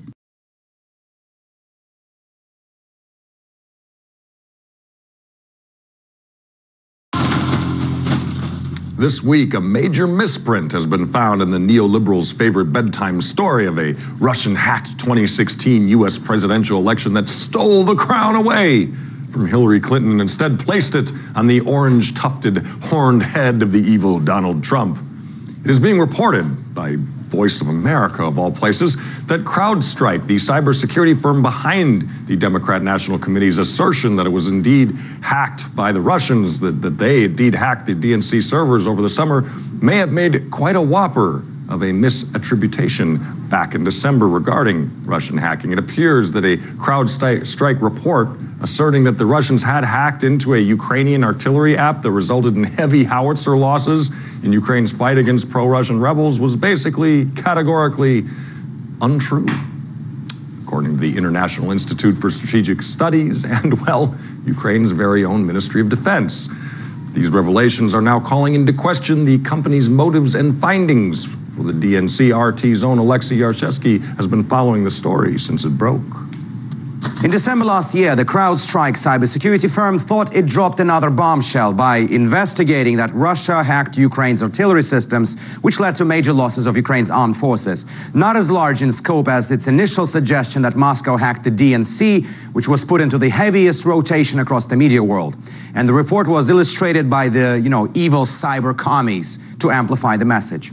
In March, CrowdStrike updated this report with quotes by Henry Boyd, Research Associate for Defense and Military Analysis at the International Institute for Strategic Studies, who asserted that Ukraine's army lost between 15 and 20% of the pre-war D-30 inventory.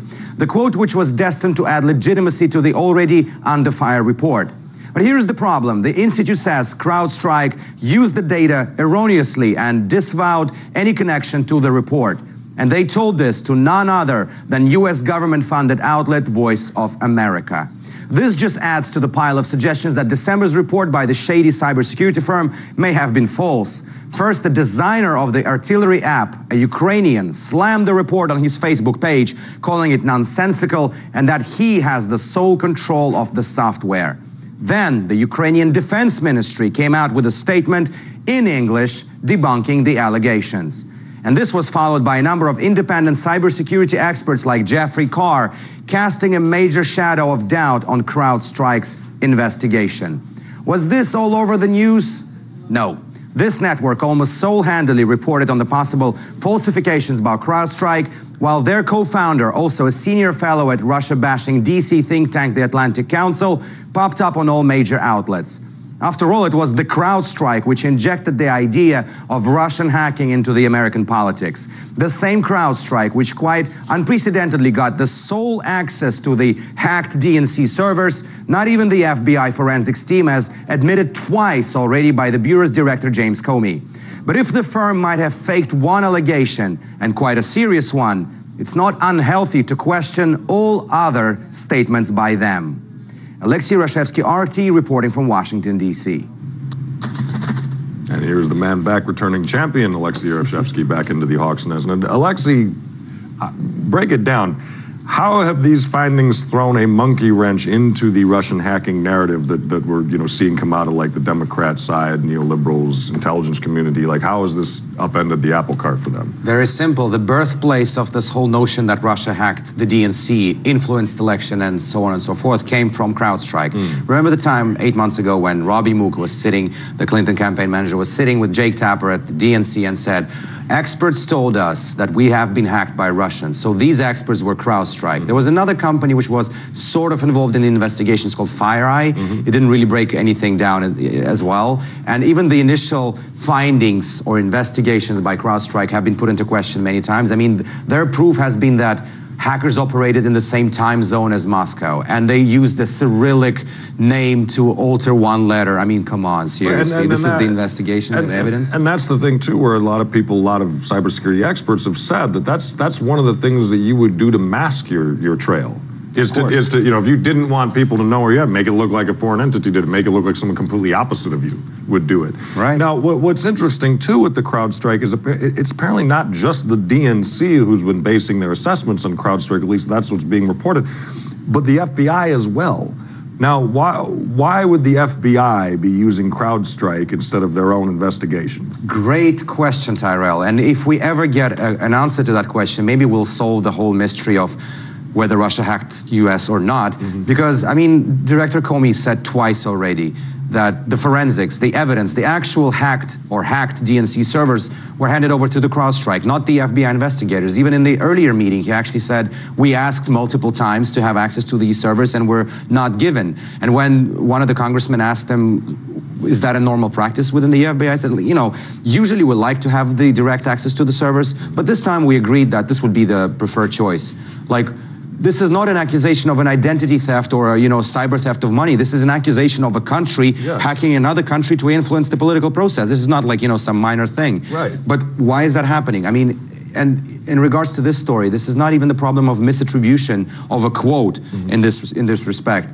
It's a problem that we, as an RT, as a network, have been reporting for quite a long time. Yeah. The problem with credibility of CrowdStrike, most of the stuff that comes out of them, going back to 2008, the so-called cyber attack of Georgia, which never really happened. Their founder, Dmitry Alperovich, was one of those pushing this theory, which was debunked. Well, that's where I get to my next question: is why would CrowdStrike, and we're pontificating here, or maybe there's evidence, maybe there is some good hard evidence out there, but why would CrowdStrike, either be getting it so terribly wrong that they're just being a bad business? Or is there other, what is the motivation for CrowdStrike in all of this? I mean, is it just that they're just getting it wrong? They're not very good at what they claim to be? I don't believe it's the case. I think they have an agenda. I don't know what happened to Dmitry Alperovich, the reason why he had to leave Russia. He's a Russian expat. He works as the senior fellow at the Atlantic Council, and you would not find a less hawkish, think tank in DC when it comes to Russia. That's one reason. Also, we live in the era of fake news when every word uttered on CNN is believed by millions. The same thing with CrowdStrike. Obviously, people just believe they're the super experts and let's take their word for granted. We don't need any evidence. We don't need any proof. Oh, actually, there is evidence. It's a timestamp of Moscow and a time zone thing and the Cyrillic language which popped out in one of the evidences. But seriously, people are not questioning the nature of these findings. And now, with Voice of America of all outlets, the U.S. government-funded outlet, suggesting that CrowdStrike may have been wrong, I don't know, maybe it's time for people to wake up. That's what really was incredible to me, too. This came out of what, this came out of Voice of America, and that really blew my mind because that was, I didn't expect that. You find interesting stories from the darndest of places. Right. But, I guess, lastly, I'll just hit this quickly, is that, they completely, according to Ukraine themselves, they completely got that story wrong. The Russia did not hack Ukraine, and then you said Georgia as well. Are we going to see them come up again at this point? I mean, are we going to see them use, now, because a few other outlets beyond just Voice of America is now reporting this, not as many as should be. We got about 30 seconds. Are we going to see them rear their ugly head again, do you think? I have no idea at this point, but listen, they updated this January report, which had been debunked by the Defense Ministry of Ukraine, by multiple experts. They updated it a few weeks ago with the misinterpreted quotes, misattributed quotes. Probably they're still defined. They say, we're right in everything we said. And it's hard to realize when when your house is on fire. And to me, the reason that we report on this is nobody wants to be that reporter that found themselves like the run up to the Iraq War. I don't want to see another war. I don't want to see another Cold War, and I don't want to see us pushed into that with information that may not be all the way truthful. Thank you very much, as always. It was a pleasure. That was a pleasure.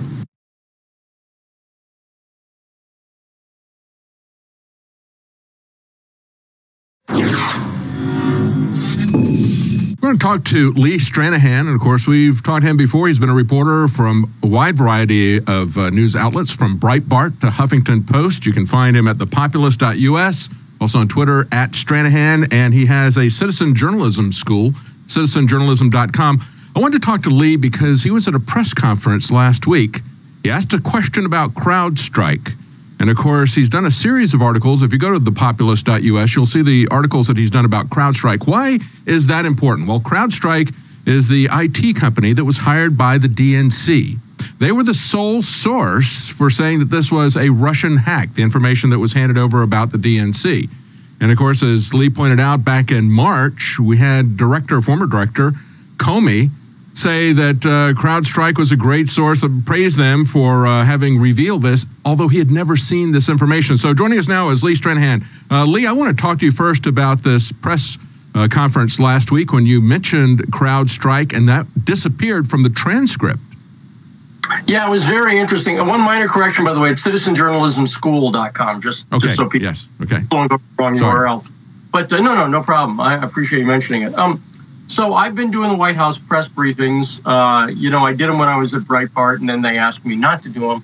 So I left Breitbart. I've been doing them in the past week or so, again, now that I'm less busy on my schedule. And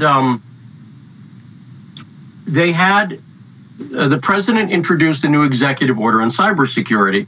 So they had a guy up there talking about it. And I thought it was a good opportunity. I'll tell you one thing that's interesting to me, David, being out here in the swamp. The people in the press room, this sounds like a cliche. We talk about it all the time, but it's really true. the inside the Beltway people don't actually care about the people outside the Beltway. I never see them ask a question that is based on what people are interested in. Do you see what I'm saying? Exactly. It's really weird. And they don't even pretend to care. And so they were talking about these cybersecurity measures and the possible use of private companies. And so I tried to get a question in. And as they were breaking up, I said, because they'd mentioned that one of the companies that would be involved is Facebook. Now, my question was, a lot of people might be concerned that politically motivated companies like Facebook would be involved. Yes. And as I'm shouting the question, the guy starts, because by the way, often if you shout a question, they will turn around and come back and answer it. So then I mentioned CrowdStrike, and a number of people, I have a fair number of followers on Twitter, heard me say CrowdStrike. They were like, I heard somebody say CrowdStrike. That must have been Lee. And I did say that because my question was basically, what about people who are concerned about the involvement of private companies that have political motivations, like you mentioned Facebook, and this company CrowdStrike, who are the only people to have examined the DNC servers? I got as far as CrowdStrike, and the guy who was listening, you can see it on video, then turned around and walked out, okay?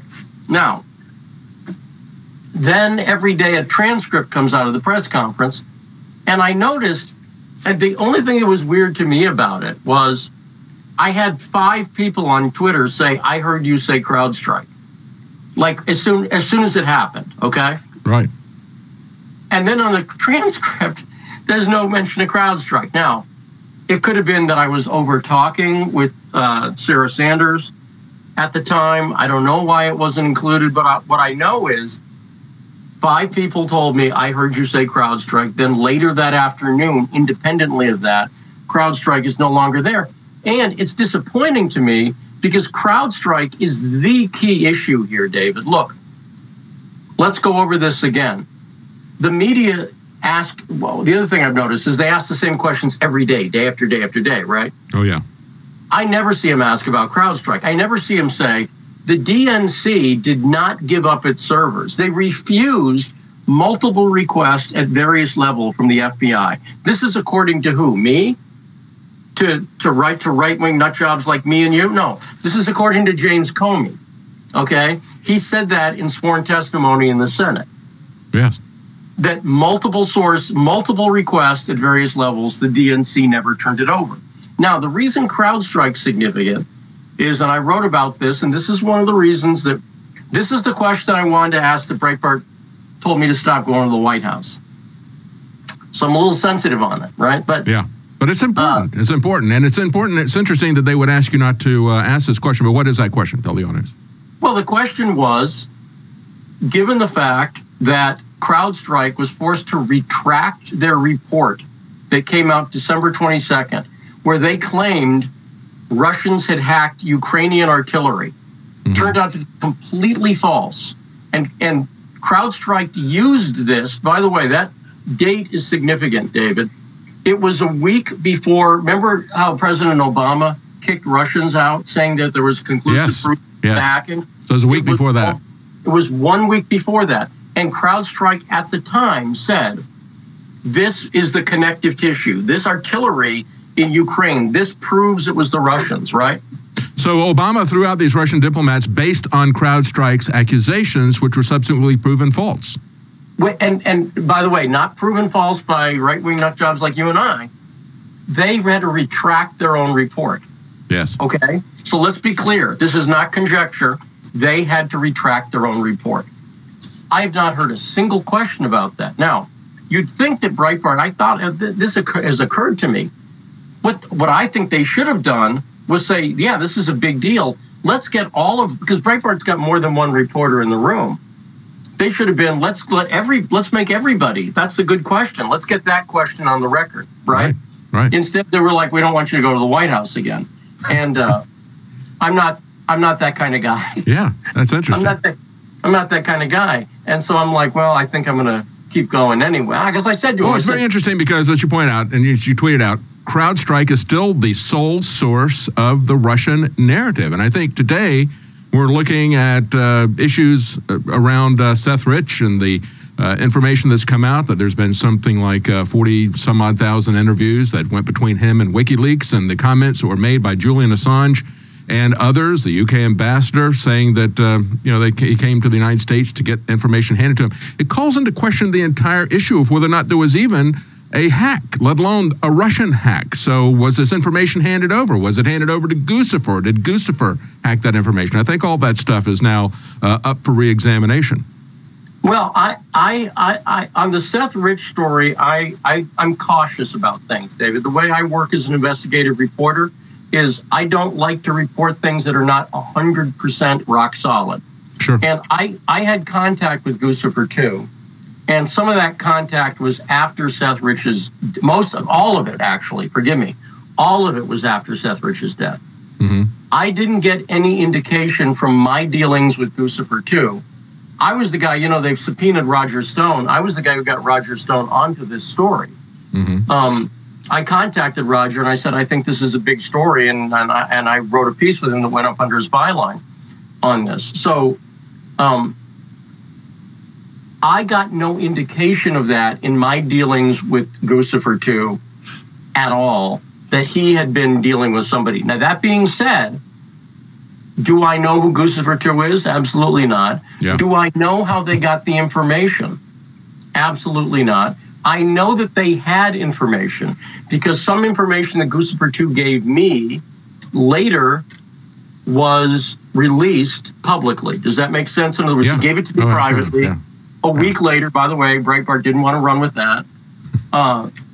And a week later, it came out, and I'm like, okay, well, there it is. Breitbart they were like, well, let's have him put it out, and then we'll write about it. But I don't want to cut this off. This is an interesting line of, we need to get back on this, but we're about out of time. We've only got about 50 seconds left. I know you wanted to talk about what's happening with George Soros and his war on law enforcement in Florida. You got a whole series on that at thepopulist.us. Give us a quick overview of that. You got about 40 seconds. You bet. I think this is especially important, David, because it's Police Week. And we've already had 2 cops shot and 1 killed this week. This is when we honor police. George Soros has been engaged last year. He spent millions of dollars in local races. And he's had an effect in Florida.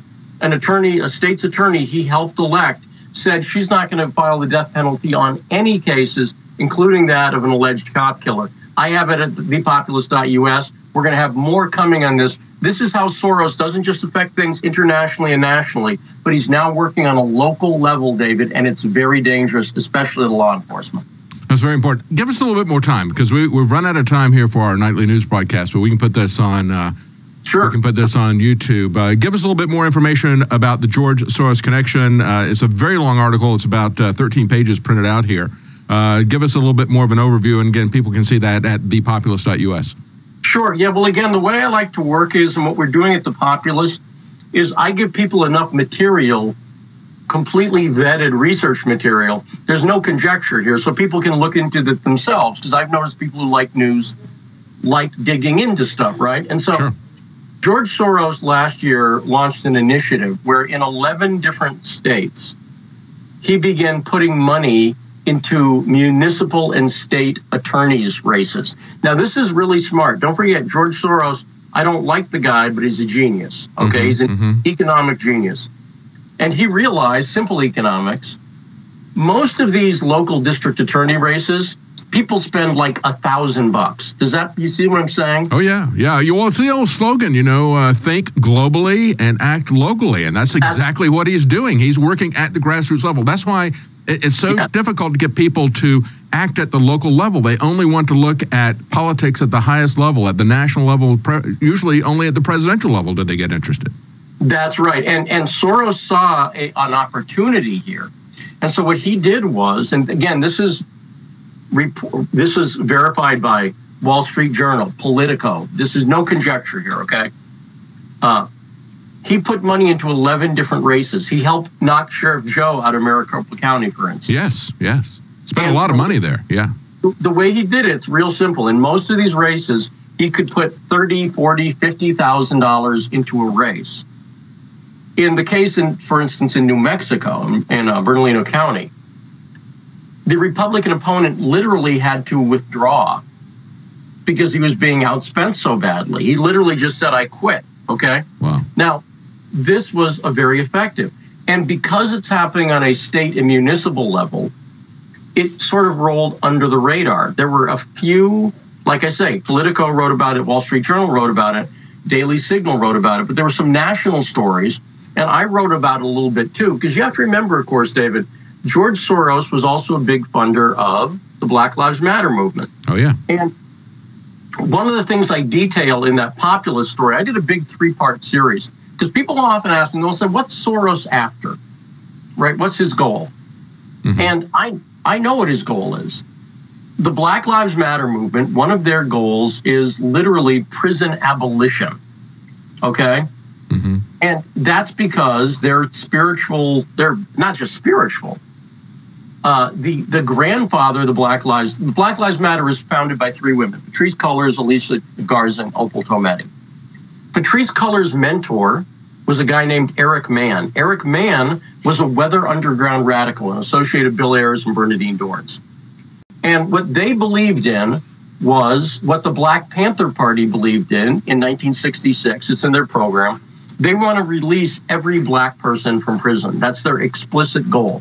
Their argument is that no black person has ever received a fair trial in the United States because it's a racist country. That's their argument. So Eric Mann wrote a book about this guy, George Jackson. His girlfriend was Angela Davis. You've heard about Angela. Oh, yeah. Free Angela with the hair. Mm-hmm, mm-hmm. And Angela Davis is the inspiration for Michelle Alexander. Michelle Alexander wrote the book, The New Jim Crow. And Angela Davis is a prison abolitionist. She's written major works on this. Michelle Alexander, there's video of her up. Just Google on YouTube, Angela Davis, Michelle Alexander. And you'll find Michelle Alexander sitting next to Angela Davis saying, this is my inspiration. So what they talk about is a very, and here's the way they sell it, David, and it appeals to libertarians, so it's interesting. They'll say, mandatory minimum sentences, well, you end up with nonviolent drug offenders. And we need to ease up on nonviolent drug offenders. Now, that's an argument that I think for people like you and I is probably pretty compelling. We'd go... Yeah, as a matter of fact, I covered that yesterday. I talked about Senator Rand Paul saying, you don't know what the real Jim Crow laws are. It's the mandatory minimums, because that's what's locking up people. And we know that black people are not using drugs at a higher rate than white people are, but they're going to prison at a much higher rate. But the mandatory minimum thing is just drug prohibition, the drug war in general, is something that is very troubling. And I think that Attorney General Sessions' movement to restore this mandatory minimum stuff, I think that is really going to backfire on them politically. And I think it's going to feed this whole Black Lives Matter movement. I've said the same thing, and I got to point out that I'm sympathetic to that argument, but I want to point out the danger here, because there is one. I could show you video of the leaders of this movement, including a former Symbionese Liberation Army. Remember the SLA, Patty Hearst? Yeah. Former SLA guy. They admit that they use the nonviolent drug offenders. They say, look, there's only a few 100,000 of those nonviolent drug offenders. Our actual goal is to release 11 million people from prison. By the way, 11 million people from prison is the entire prison population. Mm-hmm. I could show you a video where they admit that.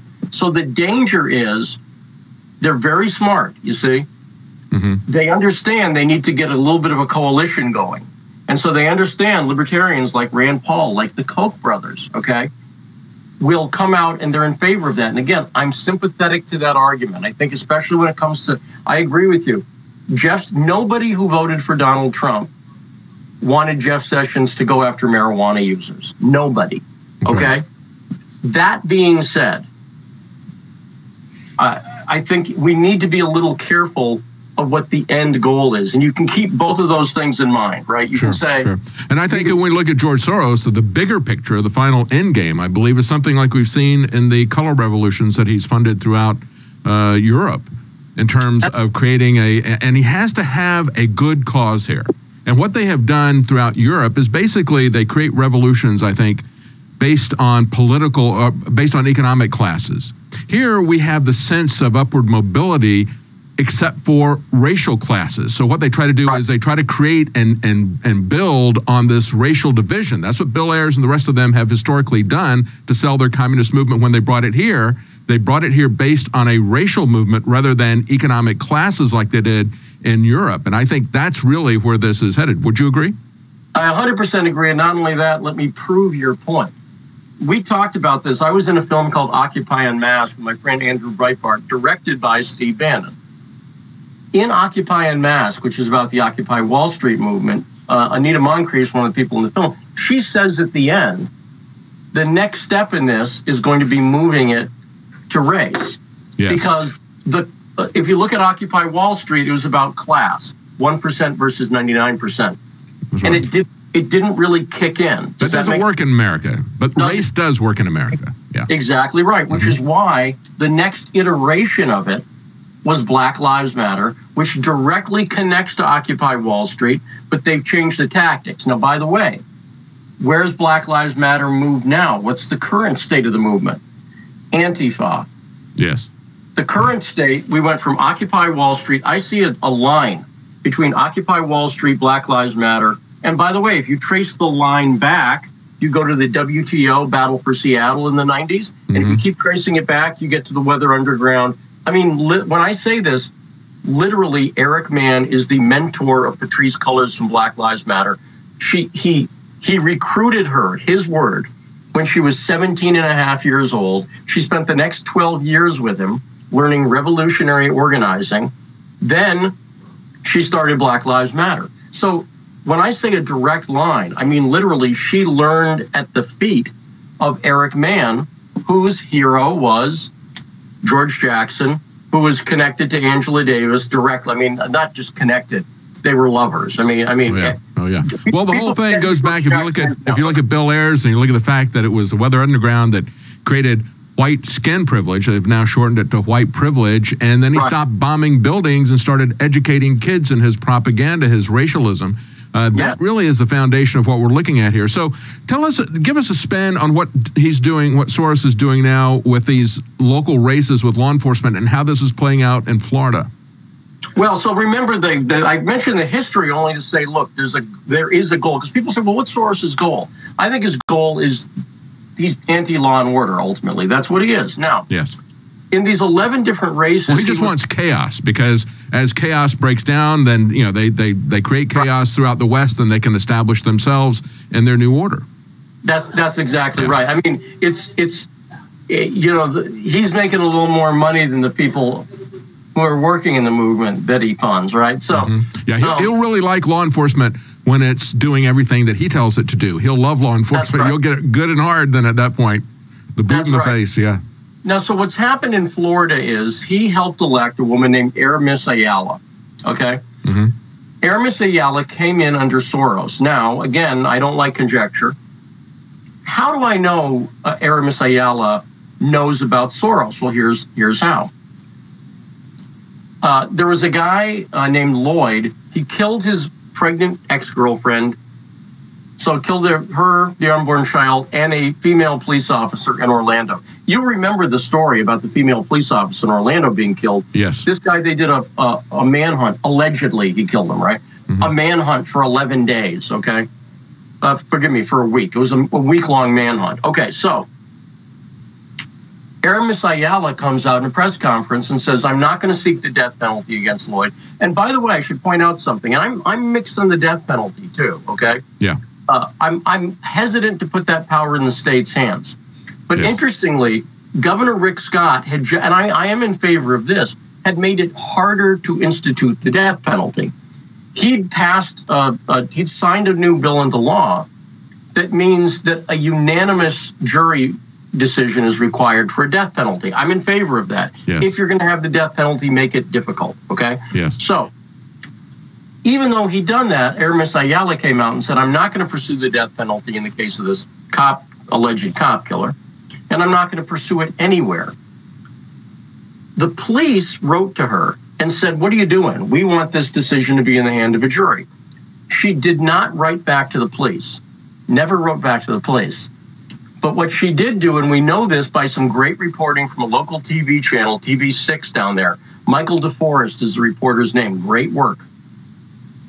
She texted the leftist friends, the advisors, and said, what do I do if I'm asked about this Soros question? That's literally what she said. So like I say, there's no conjecture on my part that she's keenly aware of the Soros issue. Yeah. So a lot of people in Florida. Now, then what happened was Rick Scott pulled her off the case, and now she's suing to get back on the case. And really, pretend you're not in Florida. Pretend you don't care about. Let me interject this too. In your article, you say she also there was $1.4 million that was given to a political action committee by George Soros that ran ads for her, supporting her in her political campaign. That's right. This was a big campaign. I forget what the amount was, but it was a lot of money poured into that campaign to win. By the way, interestingly, this goes back to what we said. You know, the Weather Underground used to refer to the Black Panthers as the vanguard of the revolution. Their theory was, let the minorities lead. That was what the Weather Underground split, by the way, from the Students for Democratic Society was about whether we should let the minorities lead. Interestingly, I mentioned that history because everyone who George Soros ran was a minority member. Everyone was Hispanic or Black. Interesting, right? Yeah. Now, again, I'm not racist. He apparently is. Yes. It's an interesting coincidence that he was letting that be the vanguard of the revolution here. Yeah, he's absolutely trying to start a racial revolution here, racially based revolution. Yes. That's my point. And to be able to say, well, what, are you opposed to an African American woman being a state's attorney? To which my answer is, it depends on which one. It's the same thing. You know, there are plenty of white guys whose politics, Chuck Schumer, I could just go down the list of white, Bill Clinton, white guy. Yeah. Kind of a good old boy, right? Not a big fan of his politics.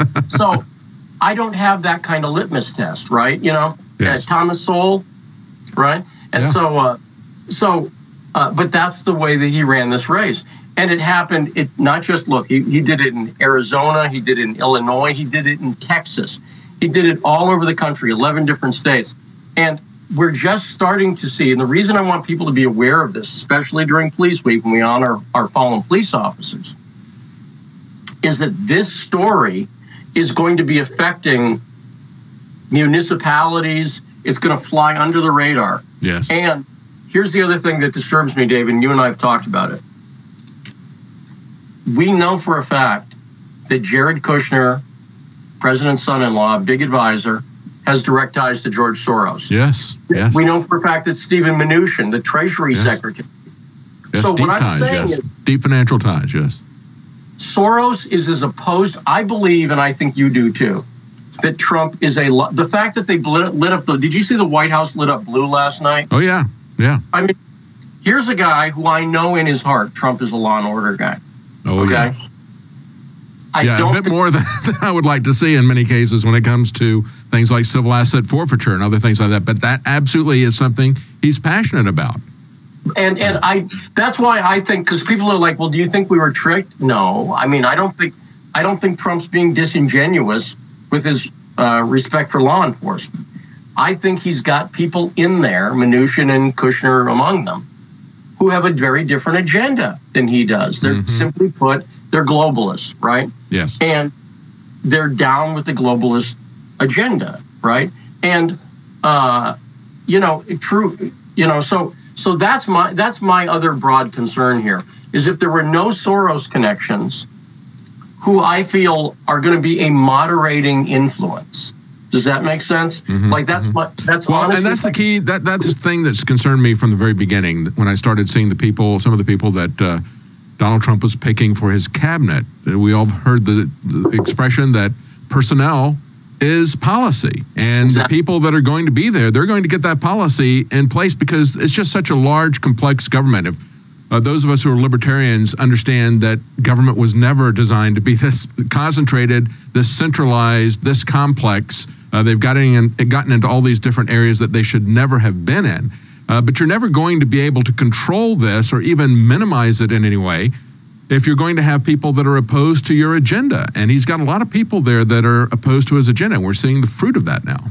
And we're barely seeing the sapling of it, unfortunately. Here's why I say that. When you got a guy like Gary Cohn, Democrat, registered Democrat, was recently asked by Gayle King in an interview, what's a nice Democrat boy like you doing in the Trump administration? And he's head of the National Economic Council. He's making appointments, right? Yeah. Oh, yeah. He's a hardcore, big-time Democrat supporter. Yeah. He is. And he's appointing other people. So what I'm saying... And I've asked that question, too. What is a Democrat boy like him doing in the administration? Many of us are. I think a lot of Trump supporters should ask that, too. Yeah. And here's the thing. I'm very sympathetic that the president is fighting a multi-front battle. He's got the media that I see in the White House press room fighting him every single day. And the way they do that is with this omnipresent narrative where they just keep hammering and hammering and hammering and hammering. Absolutely. And, you know, I do a lot of periscopes, and someone was like, well, you should do fewer periscopes. And I said, you know what? I'm competing against 24-hour MSNBC, 24-hour CNN, 24. I'm like, I'm not doing enough. You know what I mean? Like, oh, yeah, I understand. Yeah. We all feel that way. We all feel that way. It's a 24-hour cycle that everybody's going through. Well, I think it's very key. This article and the way you've laid the facts out here so people can do their own investigation and put all this stuff together is very important. People will find this at thepopulist.us. And I would say, Lee, as we look at this, the key thing to take away from this is that we're very vulnerable at the local level. That's been one of our brakes that we could put on this centralization of power and the way things are going in an unlibertarian, unconstitutional way. But now we've got somebody like George Soros, who is very clever, who has a lot of money, and who will commit millions to small local races and absolutely swamp that race. And so that's why it's very important for people to pay attention to what's happening locally. As we all said, they think globally, but they act locally, and now they're funding races locally in a massive way to get exactly what they want in a very strategic way. Let me tell you just one other thing I'm going to have up at the populist.us eventually pretty soon is a sort of mini manifesto on an idea. It's exactly what you said. Look, Trump is a populist nationalist. I came up with this idea a few months ago. We did a little press conference about it up in Twin Falls, Idaho, dealing with the Chobani situation up there. It's what I call populist localism. It's applying populism on a local level because you can't fight oligarchy just up here. You have to fight it. The people who, look, on the left and right, the people who are giving big tax breaks to Walmart at a local level. Yes. Right? Oh, yeah. Or doing eminent domain at a local level to help Walmart, let's say. And I'm not picking on Walmart. I'm just saying. No, yeah, but it's always the big guys. It's always the big guys like Chobani that gets a nearly $1 million loan from the Small Business Association. I had small businesses. My dad had small businesses. My grandparents had small businesses. We never got 8 cents from the government to run our business. But these guys, just like the people who have stadiums, they get the local, the state, and the federal government in many cases to subsidize what they're doing. And who's subsidizing it? It's the workers and the people who have small businesses. That's right. And so I really think the way to fight this, and I ran this idea by Steve Bannon before he was part of the administration. I said, I'm working on this idea of defining populist localism. And he was just like, love it. He got it immediately. He's like, you really got to talk about that. This is a way, I think we're at a really interesting point, David. The left and right labels in a lot of cases no longer matter. You know what I'm talking about? Oh, yeah. Oh, yeah. Absolutely. And we saw that in France. You got a guy who comes in, he's a banker. What does he do? He takes somebody from the right-wing party. He adds people from the left-wing party. But the key thing is they have to be pro-EU. So, again, we see it's nationalism versus populism. Even there, the left-right paradigm doesn't make it. Even in the place where it began in France, it has absolutely no currency today. Yeah, that's right. People ask sometimes, well, how were you? You wrote for the Huffington Post. How are you on the left? And I tell them I didn't like George W. Bush. And guess what, David? I still don't like George W. Bush. Still don't like him.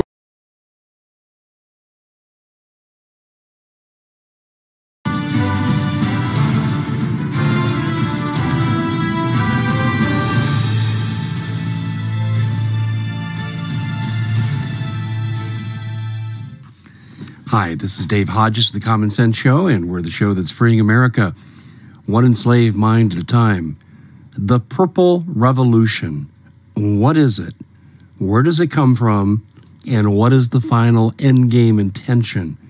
Well, it's interesting to note that the day after Hillary Clinton lost the election, she and husband Bill appeared in public all dressed in purple.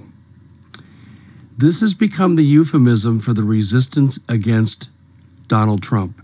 And the main resistance is coming out of George Soros. And he's using old, familiar tactics. He has spawned regime change and revolutions through Europe and Africa and Asia. And now he's brought these tactics to America. First of all, this man needs to be in jail. And Donald, you need to arrest him. And you need to arrest him now for subversion against the people of the United States. But this purple revolution is not going to go away. This is not a joke. This is not a rumor, a conspiracy theory. This is real. Soros is now bringing in foreign operatives to foment a revolution. He also is making sure that his own organizations are going to create cities of chaos, which start on June 2nd and run through the 4th of July weekend, covering 140 cities. This is something that is wholly unacceptable. It is illegal to overthrow the government of the United States and to engage in a coup. And this is precisely what we see. In light of all this evidence, we have to ask ourselves the question, what are we willing to do to counter George Soros? First of all, I think we need to engage in a massive campaign directed towards Congress and directed towards President Trump himself, that we favor the arrest, the immediate arrest of George Soros on treason and sedition charges. Act accordingly. Leave your suggestion at the bottom. I'd like to know what you think about what we should do, because this could be the summer from hell, and I think the time to act is very, very short. Thanks for joining.